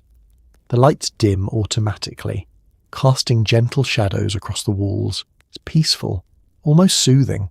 And yet you can't help thinking how strange it is to live in a house big enough to hold a chorus of voices, but fall asleep hearing none. The floors are shiny, the lighting is perfect, and tonight, like every night, your own quiet keeps you company. Your bar cart is stocked with gin, whiskey, and decisions you shouldn't make. Your doctor says, limit yourself to one drink. Your reality says, limit yourself to 1 hour. Cocktail hour isn't a suggestion in Hollywood, it's a ritual. A sacred ceremony performed nightly by the wealthy, the weary, and everyone in between who has spent too many hours under hot studio lights pretending to look spontaneous. The moment the clock strikes reasonably late enough, you drift toward your gleaming bar cart like a moth to a very well-stocked flame. The cart itself is a work of art. Polished brass, crystal decanters shaped like they belong in the hands of a Bond villain, and a tray of cocktail tools that you barely understand but use anyway to feel competent. Ice sits in a silver bucket, slowly melting like your willpower. A cut crystal glass catches the low mood lighting, glowing faintly as if whispering, "You deserve this." You pour a modest drink, though your definition of modest and your doctor's definition of modest parted ways long ago. The whiskey hits the bottom of the glass with a soft clink, a soothing little note announcing that the day is officially over. You swirl it gently because that feels classy and take a slow first sip. Warmth blooms down your throat and settles into your chest, smoothing out the sharp edges of the day. You sink into your armchair, the one that has absorbed countless evenings of quiet contemplation and questionable choices. The room is dim, lit only by a lamp in the corner and the faint glitter of the decanters. The press of silence feels different now. Less loneliness, more exhale. The mansion isn't judging you tonight, it's keeping you company. Cocktail hour is when you finally allow your thoughts to surface. They arrive slowly, like nervous guests at a party. Was my performance any good? Did the director like that last take? Did I blink weird during the photo shoot? Will the gossip columnist turn my salad choice into a scandal? Did I accidentally insult my co-star by complimenting his haircut? Each thought drifts in, lingers gently, and dissolves under the heat of the whiskey, which kindly informs your brain it may relax now. Outside, the sky deepens into a rich violet. Los Angeles lights twinkle in the distance, glittering like a tiara laid across the city's forehead. Cars hum softly on distant roads. A slight breeze rustles the palms. For a moment, everything feels cinematic. Your very own noir moment of introspective glamour. You take another sip. Halfway through the drink, the day begins to reorganize itself in your mind. The struggles soften. The awkward moments fade. The compliments you weren't sure were actually compliments start sounding a little sweeter. Even your co-star's patronizing, bold choice seems less like a jab and more like, well, no, it was definitely a jab. But right now you don't mind. Your second sip goes down easier than the first, coating the last of your tension in amber warmth. You lean back, letting your head rest against the chair, eyes half-lidded. The room hums quietly around you, a gentle lullaby of refrigerator hums, distant traffic, and the barely audible sigh of a house that's far too big for one person, but looks terrific in magazines. The hour drifts on. You pour yourself one more splash, not enough to break any rules, but enough to dull the ache of having been on all day for dozens of people whose names you barely remember. You raise the glass in a small private toast. To surviving Hollywood, you murmur softly. Your voice echoes faintly in the high ceiling. The sound feels warm, grounding, true. By the time the hour ends, your mind has softened into velvety quiet. Your shoulders are loose. Your heartbeat is steady. Your worries for once aren't rehearsing for tomorrow. You place the empty glass on the bar cart and take a long, slow breath, letting the last note of warmth settle into your bones. Your doctor may not approve, but tonight, cocktail hour did exactly what it needed to do. It reminded you that you're still a person beneath all this glitter. Your dining table fills with directors, producers, and wealthy socialites pretending they don't hate each other. The food looks stunning and tastes like despair in a casserole dish. Hosting a dinner party in 1950s, Hollywood is less about feeding people and more about staging an emotional battlefield with matching napkins. The table is set so beautifully it could make a grown adult cry. Polished silverware, crystal glasses, starched linens that look like they were ironed by a cherub. Every candle flickers with the promise of elegance, even though everyone present knows they're here to perform civility while quietly ranking each other's careers. Guests trickle in wearing evening attire sewn with equal parts glamour and discomfort. The women glide across the marble floors with stiff grace, corsets holding their organs gently hostage. The men wear suits so sharp they could file paperwork. Greetings are exchanged with air kisses that never actually land and compliments so sugary they could rot teeth. You look radiant, someone tells you. Their smile stretched so tightly it signals danger. You reply automatically, even though their face is doing something suspiciously competitive. Once everyone is seated, the first course appears, something delicate and overpriced, arranged with the precision of a crime scene investigator. The chef has sculpted vegetables into shapes nature never intended. A single leaf of parsley balances dramatically atop a tower of something beige and tragic. Every bite is small, refined, and emotionally unfulfilling. Conversation starts pleasant enough. Safe topics, the weather, upcoming premieres, the scandal involving someone else's agent. But beneath the polite chatter lurks tension, waves of insecurity rolling under the surface like sharks wearing perfume. "What are you working on next?" a director asks your co-star with faux curiosity. "Oh, just something tiny," your co-star says casually, which is code for a massive role I hope you choke on envy over. You sip water. This is going to be a long night. A producer at the far end tells a story so dull it could be used as a sleep aid. People nod patiently, murmuring, and oh, absolutely, even though not a soul is listening. You catch the eye of an actor across the table.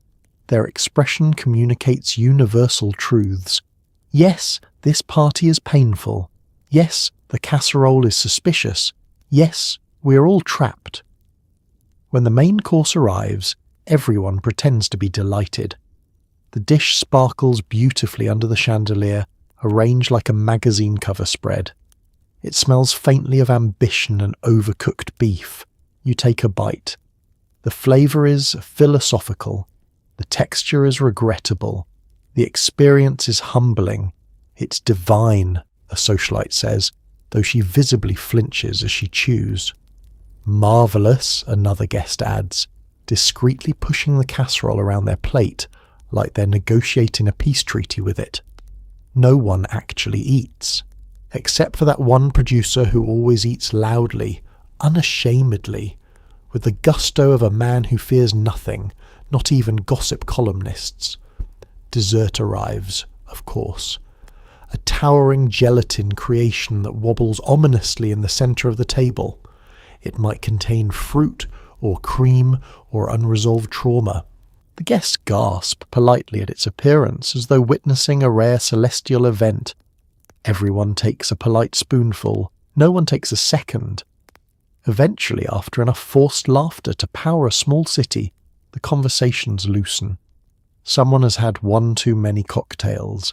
Someone else begins bragging with increasing volume.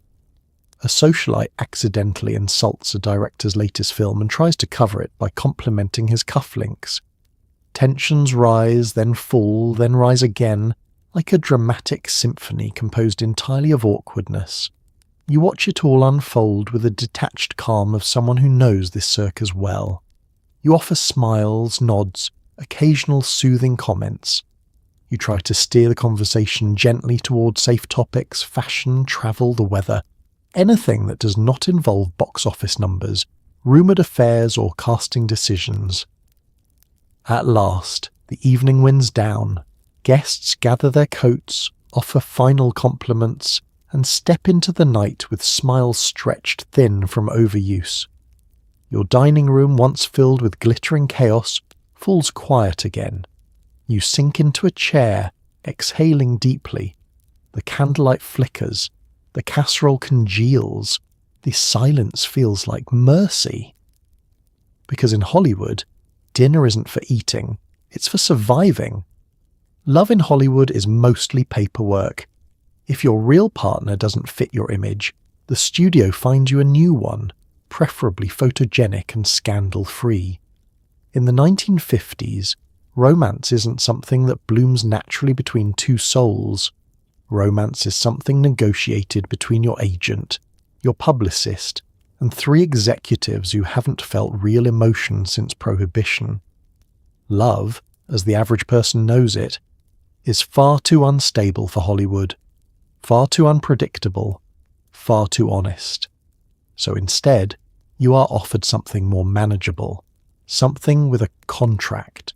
It's not that the studio wants to control your personal life, it's that the studio needs to control your personal life because your personal life isn't personal at all. It's marketing, it's image maintenance, it's the shiny packaging around the product they've sunk millions into, you. So when your real partner, a kind, quiet, devastatingly ordinary person, fails the studio's compatibility screening, you're called into an office furnished with leather chairs and moral ambiguity.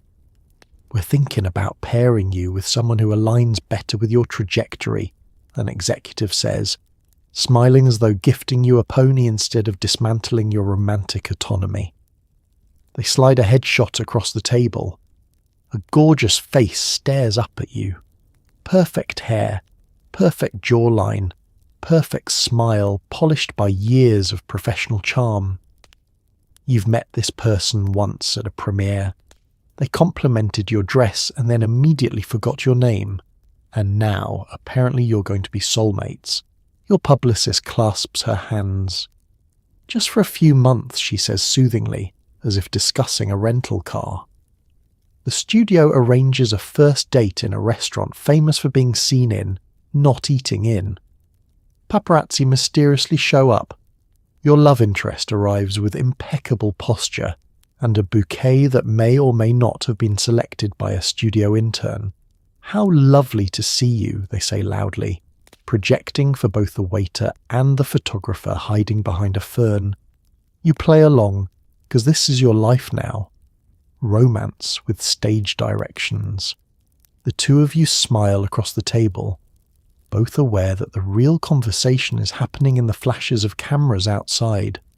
You discuss safe topics, your current projects, the weather, how delightful it is to be two photogenic people in the same room. When dessert arrives, a single strawberry on a plate the size of a serving tray, your date leans forward and whispers, "I'm sorry about all this." You nod. It's fine. You're both hostages in complementary outfits. The next morning headlines scream, "Hollywood's new golden couple shares intimate dinner." The article describes your hand placement on the table as sensual tension, and your hesitation before ordering sparkling water as proof of passionate energy. Your actual thoughts, mostly "am I allowed to eat bread?" are lost to history. In the weeks that follow, the studio schedules everything. Public outings, interviews where you gush about each other's talent, and staged candid photos that require 3 lighting tests. You walk red carpets together, smile on cue, and pretend your casual hand-holding just happened naturally, even though it was choreographed by a publicist who whispered, "More fingers interlaced." America loves interlacing. Behind closed doors, you and your partner develop a strange camaraderie. You bond over shared captivity, mutual hunger, and the absurdity of pretending to be in love for press cycles. In the quiet moments, including the ones where you both collapse onto your respective sofas after long days of PR, you sometimes even enjoy each other's company. But it's not love, it's paperwork with lipstick. Eventually, the studio decides the arc is complete. Interest has peaked, engagement metrics are dropping, and so, another meeting, another office, another somber executive saying, "We think it's time to part ways amicably. A photo shoot is scheduled to capture your bittersweet breakup." Your lines are prepared, your expressions are practiced, your dignity is gently placed in a box for future use. And just like that, your relationship ends the same way it began. Not in your heart, but in a memo. Your closet is full of gowns requiring 2 assistants and a prayer. Heels so tall they qualify as dangerous climbing equipment. Gloves starched into submission. Fashion. In 1950s, Hollywood isn't merely clothing.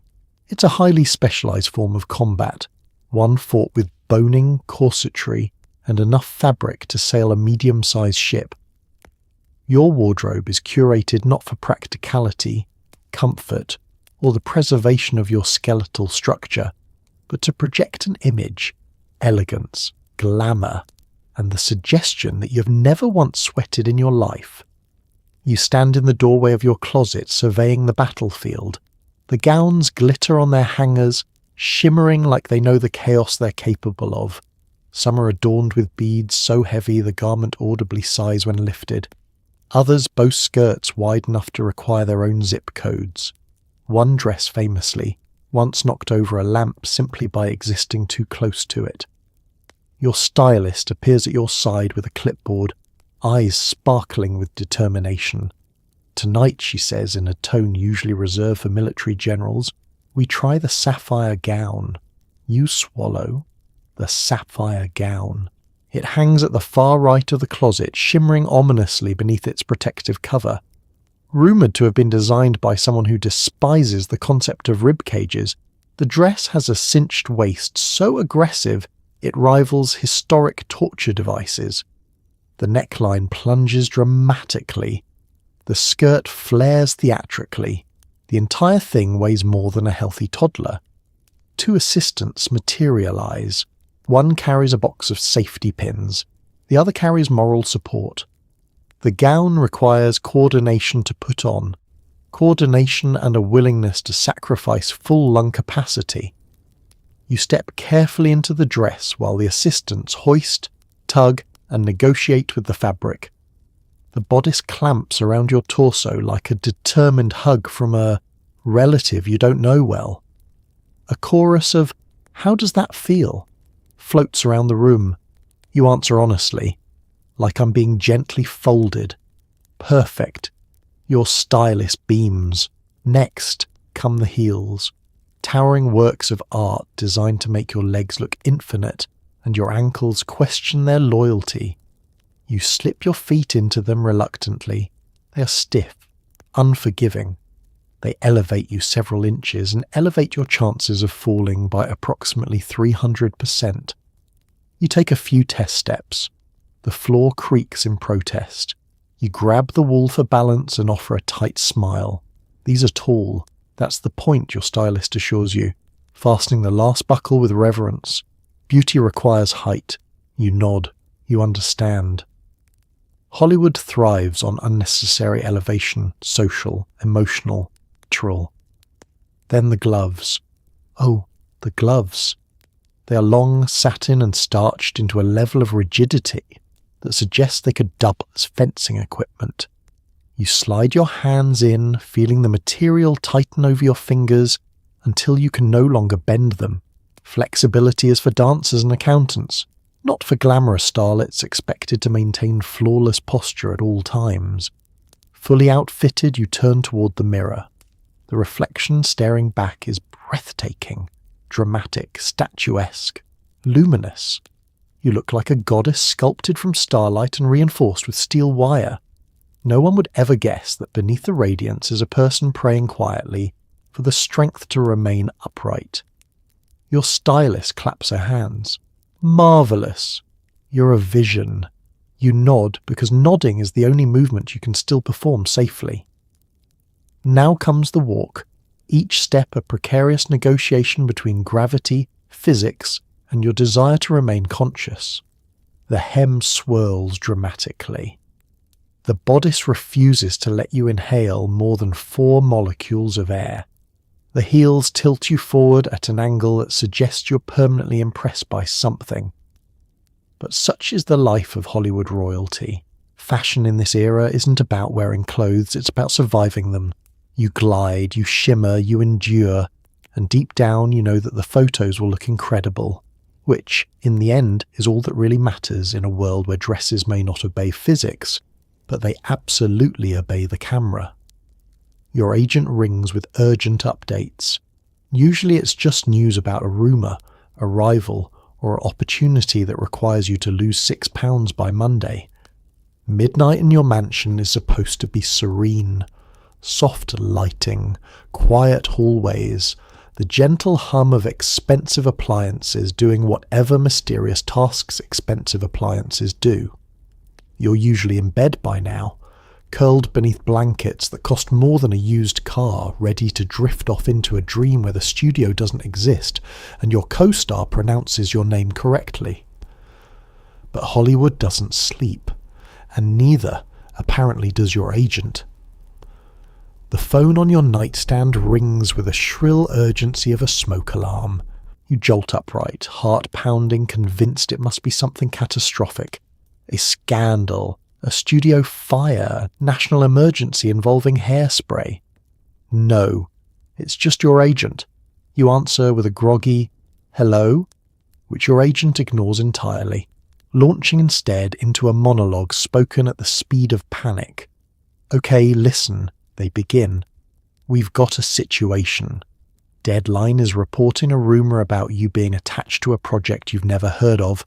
Variety says your co-star might be feuding with you. And there's a gala next week where you need to appear both effortlessly radiant and professionally intimidating.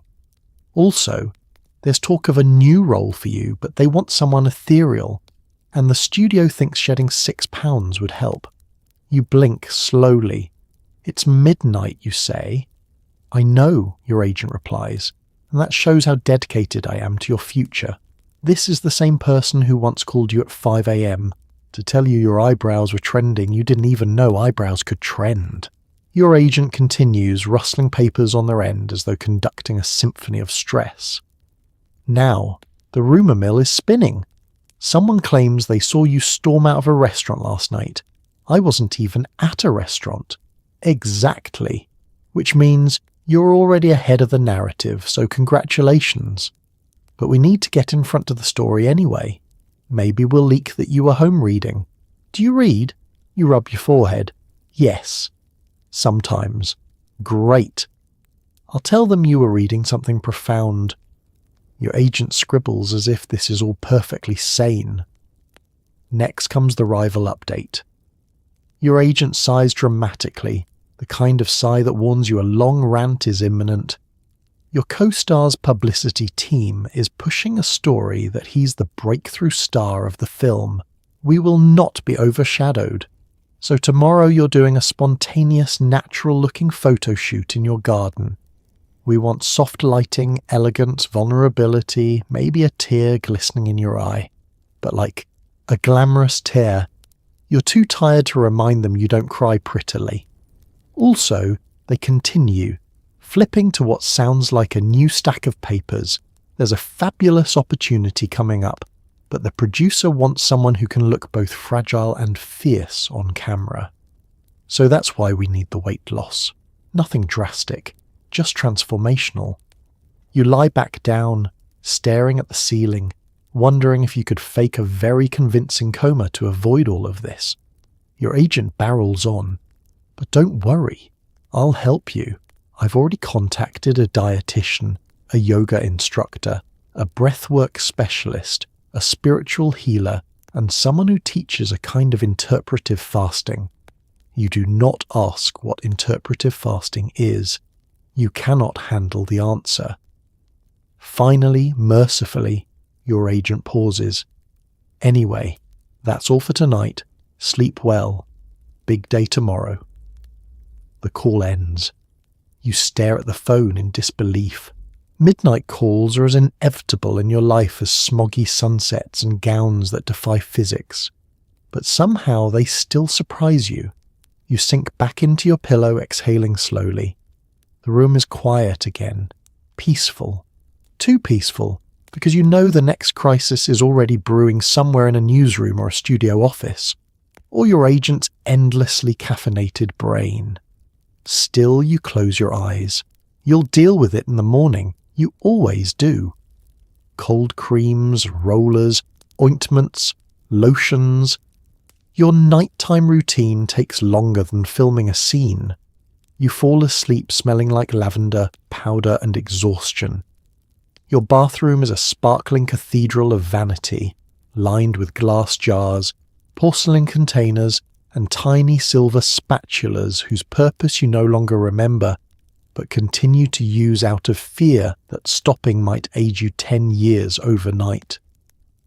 The ritual begins the moment you step into the soft glow of the vanity lights, which shine down upon you like judgmental angels. First comes the cold cream, thick, white, and aggressively chilly, as if someone condensed winter into a jar. You scoop it onto your fingertips and begin massaging it into your face with slow circles.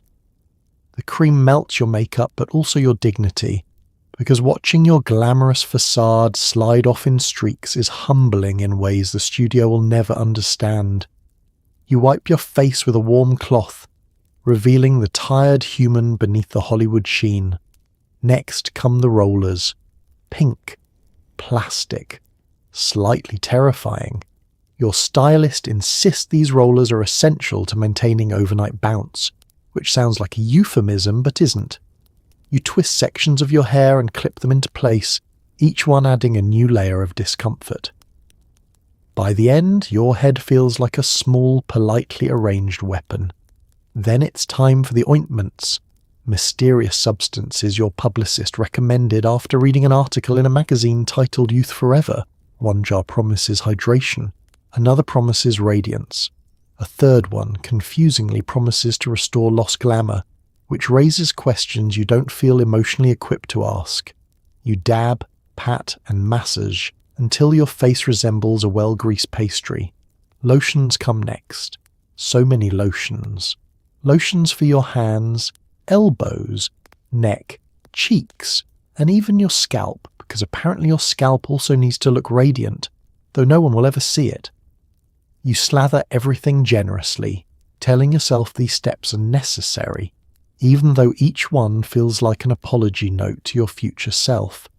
As you move through the routine, the bathroom fills with the scent of lavender and powder, layered over the faint chemical tang of Hollywood-approved skincare.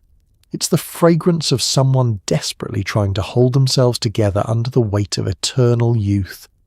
You glance in the mirror. Your hair looks absurd, your face shiny from 7 different tinctures, and your pajamas slightly crooked. You look less like a glamorous star and more like someone preparing for a ritual involving moonlight and chanting. But this is the price of beauty, or at least the price of pretending beauty is effortless. Your final step is the overnight mask. A thick, pale goo meant to seal in moisture, which is really just code for make your pillowcase suffer. You smooth it over your skin, feeling it tighten as it dries. It gives you the temporary appearance of a serene statue who has accepted their fate. You shuffle toward the bedroom with careful steps, rollers clicking softly, face glistening faintly. You climb into bed, arranging your pillows just so. Your stylist warned you that pillow pressure patterns age you, which is the kind of sentence that stays with you forever. As you lie back, you feel every roller pressing gently into your scalp, each one reminding you that glamour is essentially endurance disguised as sparkle. The perfume of lavender and powders swirls around you, soothing but also faintly medicinal, like you're healing from an ailment called being too famous. You close your eyes, your mind drifts. Through the day's chaos, the studio expectations, the forced smiles, the endless photos, the whispered gossip. Through all of it, this ritual, tedious, strange, cold, fragrant, is your final quiet act of control. You inhale, you exhale. And despite the rollers, the creams, and the gentle ache in your soul, sleep begins to settle over you. You fall asleep smelling like lavender, powder, and earned exhaustion, wrapped in a cocoon of Hollywood dreams and slightly sticky moisturizers. Even in a mansion, sleep is elusive.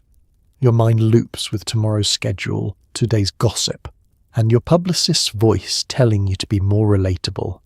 Your bedroom is enormous, larger than most apartments, larger than some theatres, yet somehow the size makes sleep harder, not easier. The vast darkness stretches around you like it's waiting for you to admit defeat. The ceiling is so high you're not entirely sure it doesn't have its own weather system. The windows look out over Los Angeles, glowing softly with nightlife and neon buzz, the faint hum of the city drifting through the glass like a restless lullaby. You shift beneath your silk sheets, which are cool and luxurious, but offer no protection against your racing mind. You try adjusting your pillow. You try flipping your pillow. You try pretending you're a normal person with a normal bedtime and a normal schedule. None of it works. Your thoughts spool out, tangled and relentless. Did I deliver that line too dramatically? Did the photographer catch my bad angle? Did the gossip columnists already publish something deranged about me? Did my co-star's patronizing smile mean something? Did I actually agree to that publicity shoot tomorrow? Or was that a stress-induced hallucination? And how exactly does one be more relatable? Your publicist's voice echoes in your head like a persistent ghost in a pencil skirt. Smile with your eyes, laugh with your shoulders, mention that you enjoy cooking even though you don't know where your oven is. You sigh and roll onto your side. The rollers in your hair shift slightly, reminding you that beauty is painful even while unconscious. You stare at the clock. 2 minutes have passed. Lovely.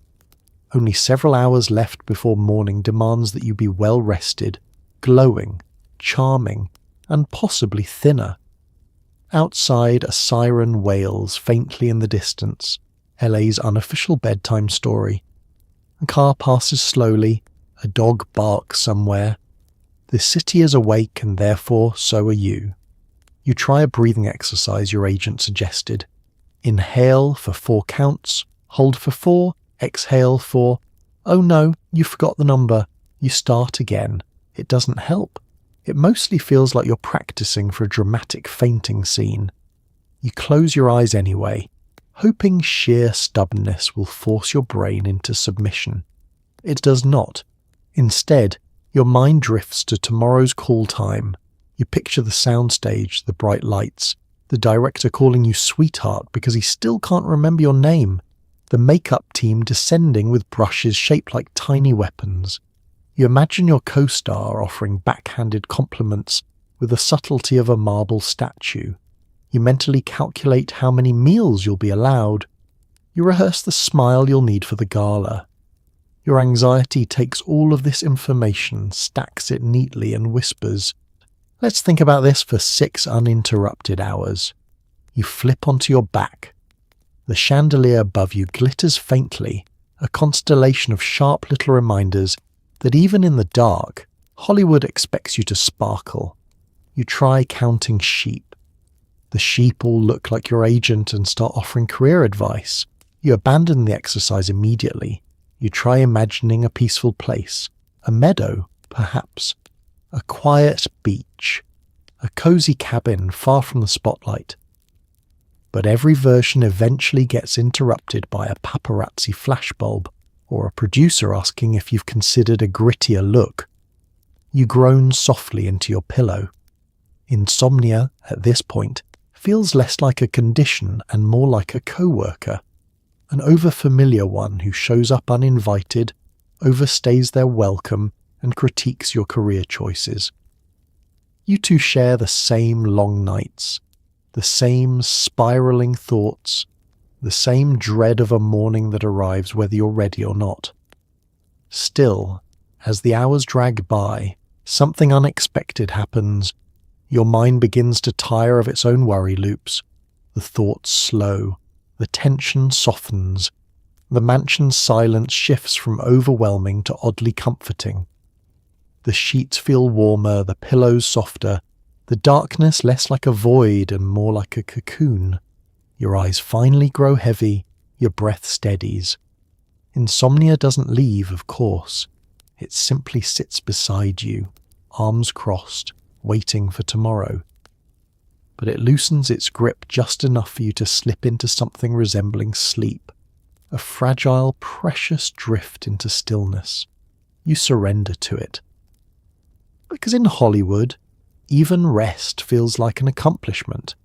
You stare at the ceiling, realizing you're adored by millions, but barely know yourself. Somewhere between the fame of the pressure and the endless performances, the real you slipped out the back door.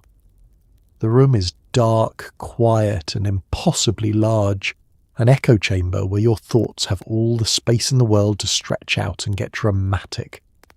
The chandelier above you glimmers faintly in the moonlight, like it's silently judging your existential crisis. It probably is. Everything in this house feels expensive enough to have an opinion. You shift beneath the silk sheets. They whisper softly, a delicate shh, as if urging you not to think too loudly. But it's too late. Your mind has already begun its midnight spiral. You wonder how you got here. This mansion, this fame, this surreal life built on a foundation of applause and exhaustion. People adore you, or at least the version of you they see on screens and magazine covers. The glamorous you, the confident you, the you who always says the right thing and smiles at the right angle and never ever drops a casserole on a red carpet. That version is everywhere. But the real version, the one who sometimes forgets what day it is, cries over misplaced earrings, or panics in the produce aisle that one feels lost, you try to remember when you last felt like yourself, really felt like yourself, before the contracts, before the curated relationships, before the studio told you which colours flattered you and which personality traits were marketable. Somewhere between the rehearsed interviews and the forced smiles, your authentic self started to fade like a film reel left in the sun. You inhale gently, your chest tightens. Who am I, you wonder, when no one is watching?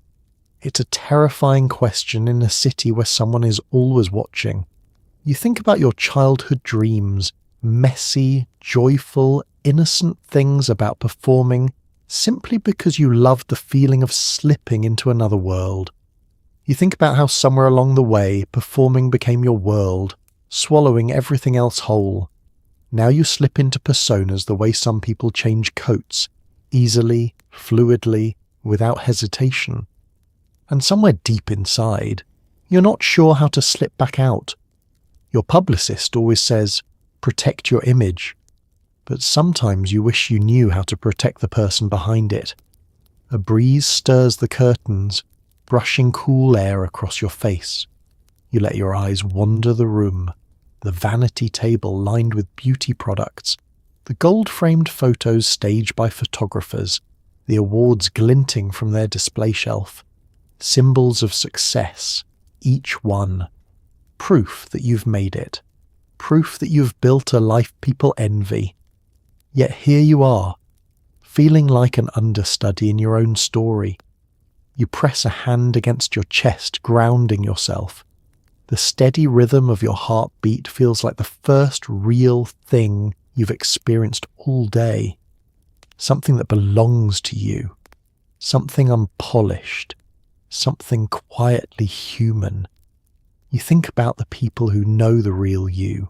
Your maid who's seen you cry into a robe. Your driver who's heard your late-night rambles. Your stylist who gently adjusts your collar when you're too overwhelmed to do it yourself. They love you in small, real ways. It counts for something. Maybe that's where the real you still lives, tucked into the quiet moments between the spotlight and the silence. In the way you stretch when no one's watching, in the way you hum while brushing your hair, in the way you peel off the day, layer by layer, until you're just a tired person in a big bed with too many thoughts. You exhale, long and slow. The ceiling doesn't answer your questions, but the darkness feels less intimidating now, softer, more like a companion than a void. You don't find clarity, Hollywood rarely allows that, but you find a sense of gentleness for yourself, a reminder that even if your life feels scripted, your feelings don't have to be. You close your eyes. For the first time tonight, sleep feels like it might actually find you.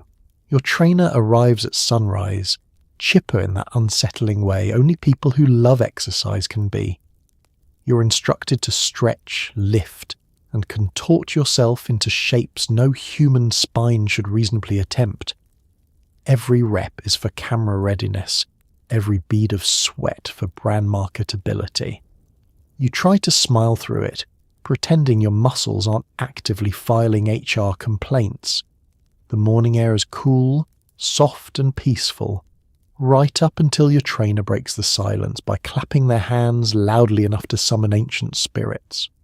Let's get that blood pumping, they say, with the enthusiasm of someone who's never known exhaustion or despair.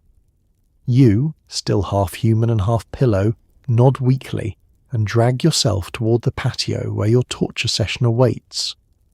The equipment glistens ominously in the morning light. Dumbbells, resistance bands, a jump rope that looks capable of violence, and a yoga mat that has absorbed more tears than sweat. Your trainer gestures to it proudly, as though unveiling a masterpiece. "We're going to start with a warm-up," they announce. Warm-up is a misleading term. Warm-up is 30 minutes of bending, twisting and lunging until you feel like taffy being stretched by a bored child. You attempt the first stretch. Something in your lower back makes a noise that can only be described as a polite protest. "Good," your trainer says. "That means it's working." Then come the squats. Dozens of them, perhaps hundreds. Time becomes fluid. You lose track of numbers and sensations, except for the persistent burn in your thighs that feels like they're auditioning for a dramatic role titled The End of Me. "Lower," your trainer says cheerfully. "Smile." So you do, though the smile looks less joyful athlete and more hostage blinking Morse code. Next, they introduce weights, shiny metal instruments designed to make you question every decision that led you here. These will help sculpt your arms, they say, handing you dumbbells that weigh precisely the same as your regrets. You lift them because that is your job. You lift them because cameras will capture your arms in merciless high definition. You lift them because your contract has a fitness clause written so firmly it could have been carved into stone tablets. By the second set, your arms tremble. By the third, you transcend physical form and briefly become a cloud. You've got this, your trainer beams. Think of the movie premiere. You do. You picture yourself standing on the red carpet, dazzling, radiant, shoulders bare and sculpted, posture perfect. Then you also picture the hours of agony required to reach that image and feel slightly dizzy. After weights comes core training. The floor is cold, the exercises are unnatural. Your torso performs crunches, sit-ups, planks, and other movements that scientists likely warned against. Engage your core, your trainer says, as if your core isn't already screaming into the void. You hold a plank position for 30 seconds, which feels like 30 years. Sweat gathers at your temples, your elbows shake.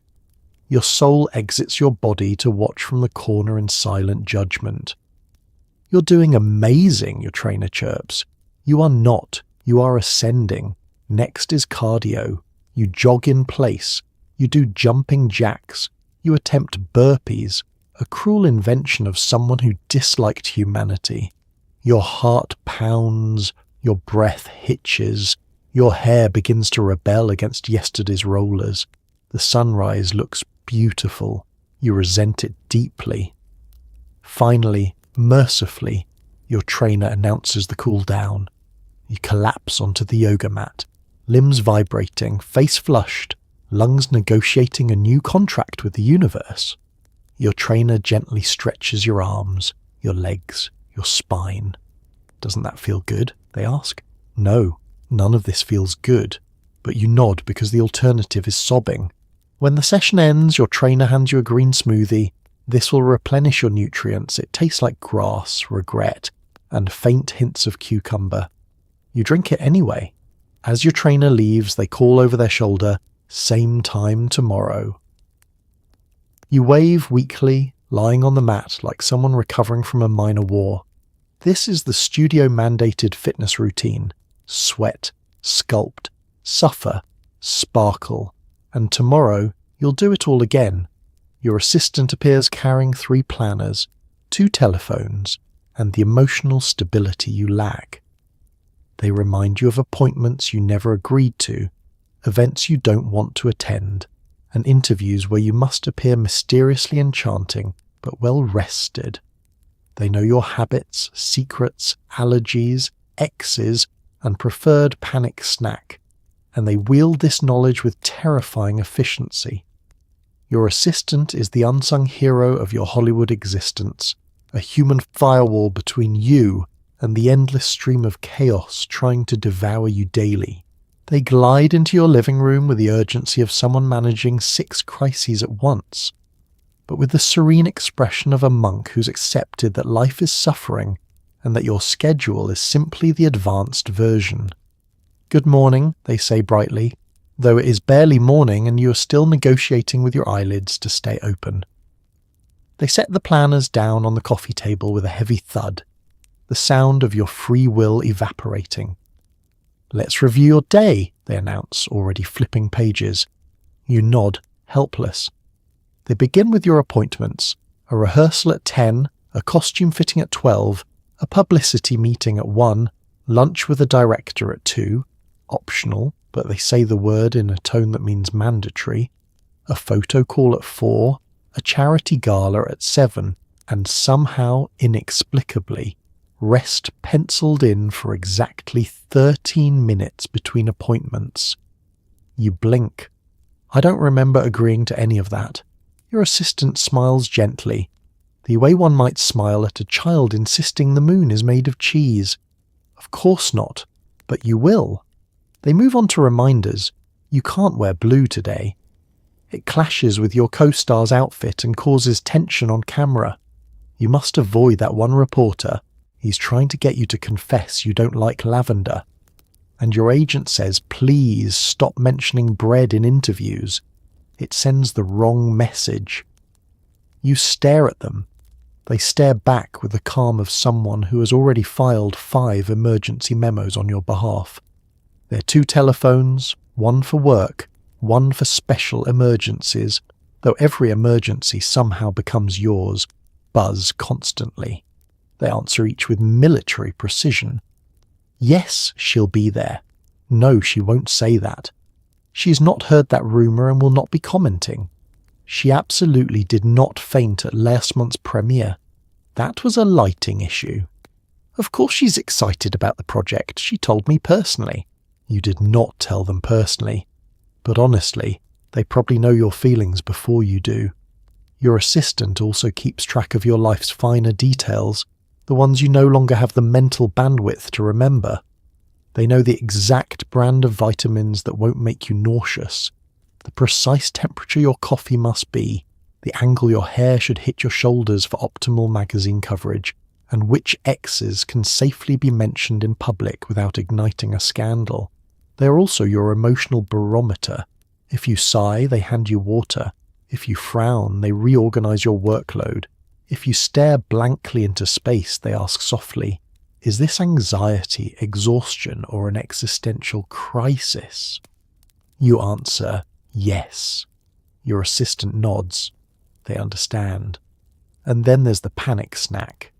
You don't remember telling them your panic snack, but somehow they always know when you need it. It appears magically in your hand, a small, perfect cookie or a bit of chocolate or a tiny bag of pretzels, just as your pulse begins to race. Don't worry, they whisper. I've handled everything. You believe them, because somehow, impossibly, they have.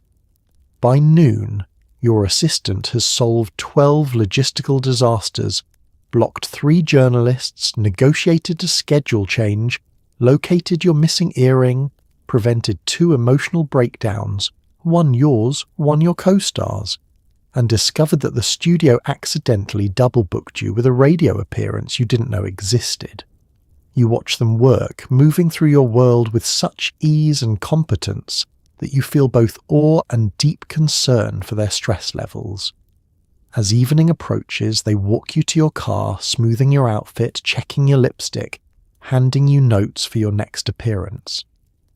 You're going to be wonderful, they say, with a confidence you don't always have in yourself, and somehow you believe them. Because in Hollywood, where schedules devour sanity and expectations break bones, your assistant isn't just the keeper of chaos, they're the keeper of you. You step outside to collect your mail and immediately regret it when flashbulbs explode like landmines. Paparazzi leap from bushes, from cars, from what looks suspiciously like a decorative fountain. They shout questions that don't even make logical sense. Are you pregnant with your co-star's dog's baby? And tomorrow the tabloids will publish a photo of you blinking, calling it erratic behaviour. It doesn't matter what time of day it is. Morning, afternoon, midnight. Paparazzi operate on a nocturnal schedule fueled entirely by caffeine, spite, and a belief that personal boundaries are just festive decorations. Your driveway, once intended for peaceful newspaper retrieval, has become a tactical battlefield where your only weapon is the hope that your hair isn't doing something too metaphorical. The moment you step outside, the bushes rustle, cameras click, a man in a trench coat jumps out from behind your hydrangeas shouting, "Smile!" as though he isn't committing emotional burglary. You lift your mail slowly, cautiously, like prey attempting not to provoke its predators. Another photographer pops up from behind the mailbox, literally inside the mailbox, which raises several architectural concerns. "Is it true you stormed off set yesterday?" he yells. "Stormed off." You calmly walked away to prevent an existential meltdown, completely different. A third paparazzo rolls out of the fountain like a gremlin born from chlorinated water. He's dripping wet and still manages to ask, "Are you secretly married? Are you secretly divorced?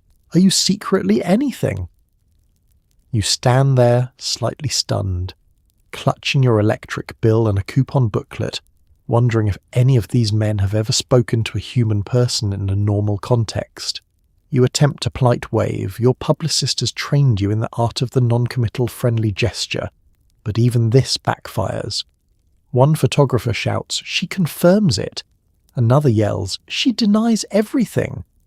A third screams. Her hand movement signals distress. You can't win. You can only blink, and even blinking has consequences. Last month you blinked mid-sentence while leaving your car. The tabloids ran with Hollywood starlet's unstable moment. Is she cracking under pressure? You are literally adjusting to sunlight. You try to retreat indoors, but the paparazzi shuffle around like pigeons who have formed a union. One kneels on your sidewalk to get an artistic angle of your ankle. Another dangles halfway out of a parked convertible, snapping photos as though auditioning for an action movie. Someone shouts, "Look fierce!" Someone else shouts, "Look guilty!" You cannot both look fierce and guilty. These are contradictory instructions. Your assistant, hearing the commotion, opens the door behind you. "Don't answer anything," they whisper urgently. "Especially not about the dog baby."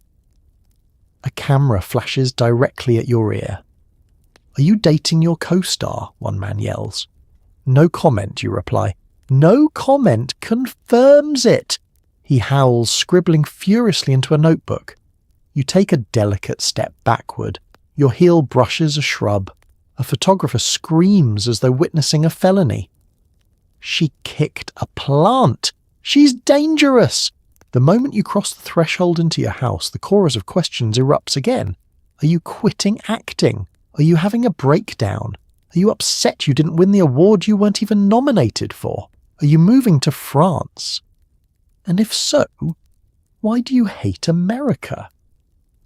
You close the door gently because slamming it would only result in Hollywood star in violent outburst. Inside, the silence is so sudden and so thick it feels like someone placed a warm blanket over your soul. You set the mail on the counter, lean against the wall and breathe, deeply, quietly, gratefully. Your assistant peeks in. "It's going to be in the papers tomorrow," they say apologetically. "What is?" "All of it," they sigh. The blinking, the plant, the fountain man, the coupon booklet. "That's fine," you murmur, because what else can you say? In Hollywood, tabloids are weather systems, unpredictable, dramatic, occasionally fictional. You straighten your posture, brush imaginary dust from your sleeve, and accept the bizarre truth. You're an unwilling athlete in a sport where the rules don't exist. The referees are deranged, and the stadium is your front lawn. Tonight you must attend a gala benefiting a charity so vague even the organisers can't define it. You're squeezed into a gown that threatens to cut off circulation to most major organs. Wealthy donors approach you to brag about their generosity while ignoring the actual charity. You smile, nod, and pretend the lobster canapé didn't just explode onto your glove. The gala takes place in a grand ballroom so lavish it looks like Versailles reincarnated with a bigger budget. Chandeliers drip from the ceiling like shimmering stalactites of wealth. The walls are draped in silk. A quartet in the corner plays music soft enough to imply elegance, but loud enough to drown out your internal screaming. Your gown sparkles beneath the lights, beautiful, breathtaking, and physically hostile. You've accepted that you will be standing all night, not by choice, but because bending at the waist is no longer an option. As you step inside, the room turns toward you like a flock of glittering, judgmental peacocks. Cameras flash, people wave, everyone looks radiant and slightly dehydrated. A waiter approaches with a tray of champagne glasses, each bubbling like fizzy promises. You take one, if only to have something to hold that isn't responsibility. Immediately a donor swoops in, teeth dazzling, cufflinks gleaming. "Marvellous course tonight," he says. You smile politely. "Absolutely. So inspiring." He nods, although his eyes wander anywhere but toward the pamphlet explaining what the charity actually does. You suspect he hasn't read it. You suspect no one here has read it. The charity is called something like Hope for Humanity, which could mean anything from feeding children to preserving exotic birds. No one knows. No one asks. Everyone simply donates and congratulates themselves for being virtuous. Another couple approaches. Old money, judging by the pearls. "We simply adore your work," the wife coos. And of course, we're thrilled to be supporting this very important effort.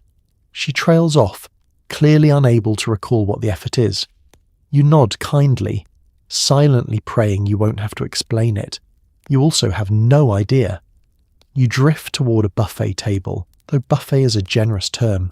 Everything is bite-sized, delicate, and suspiciously jiggly. Tiny meatballs on sticks, artistic towers of cheese, miniature lobster canapes with the structural integrity of wet tissue paper. You pick one up gently, too gently apparently, because it bursts dramatically, decorating your glove with mayonnaise and sorrow. You smile. This is fine. You dab your glove discreetly while a socialite launches into a monologue about her recent volunteer work, which consisted of posing for photos beside a truck of donated blankets.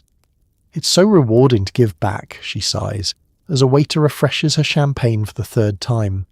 A producer corners you next, champagne in hand. "You know," he says loudly, "I could really see you in something meaningful, something powerful, something that will really advance my career. You offer," he beams. "Exactly."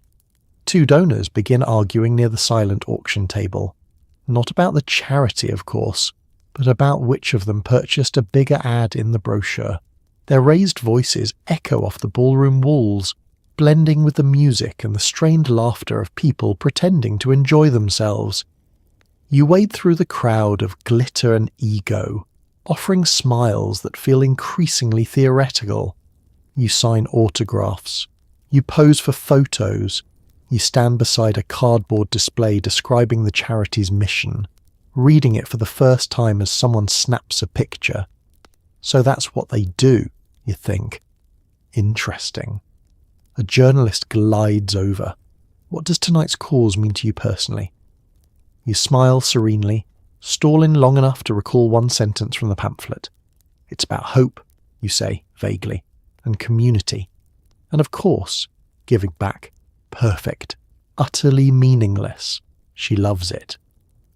As the night wears on, your gown tightens, your feet ache, and your cheeks hurt from holding a smile that could survive an earthquake.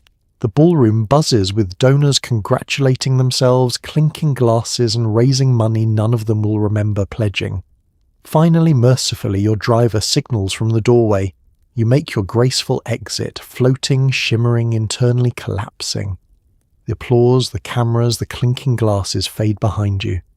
Outside, you inhale the cool night air. You still have no idea what the charity does, but at least the lobster is no longer on your glove. The house is quiet. Too quiet.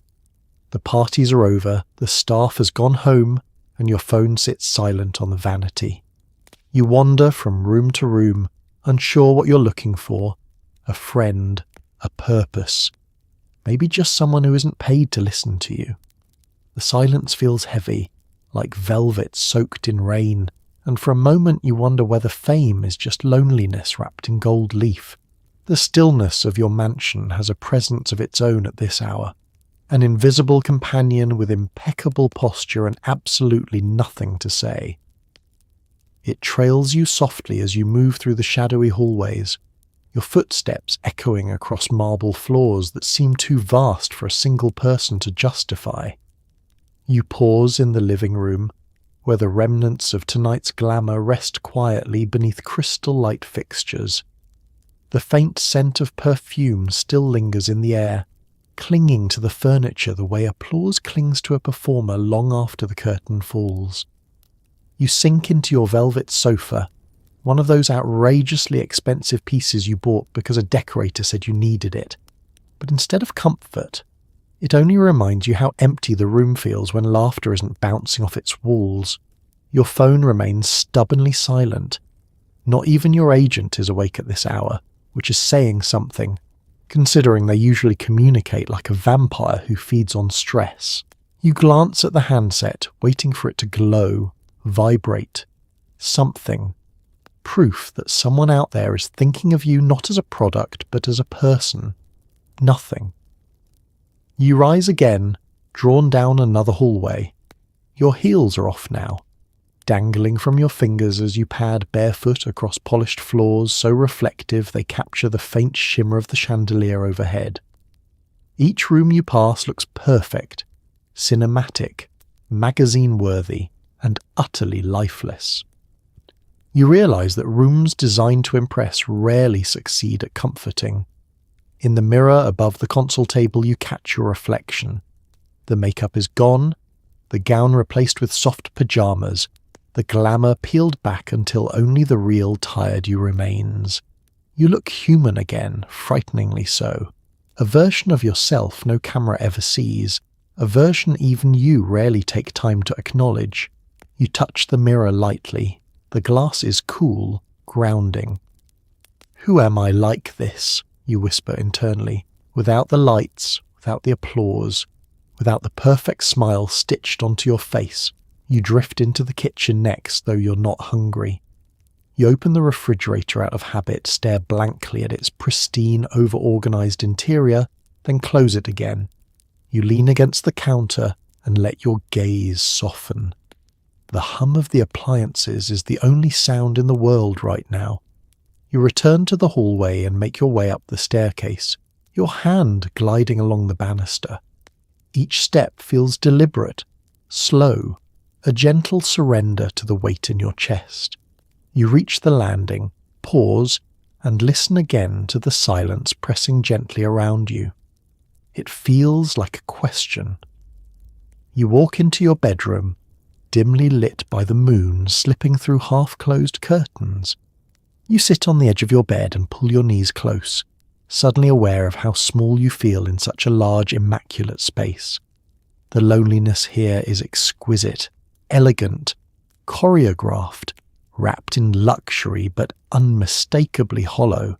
You wonder what your fans would think if they saw you now, not the polished star, not the glamorous icon, but the quiet person sitting alone at midnight, wishing someone would call just to say hello. You wonder if your co-stars feel the same ache in their cavernous mansions. You wonder if anyone in this city ever sleeps without feeling slightly haunted by their own success.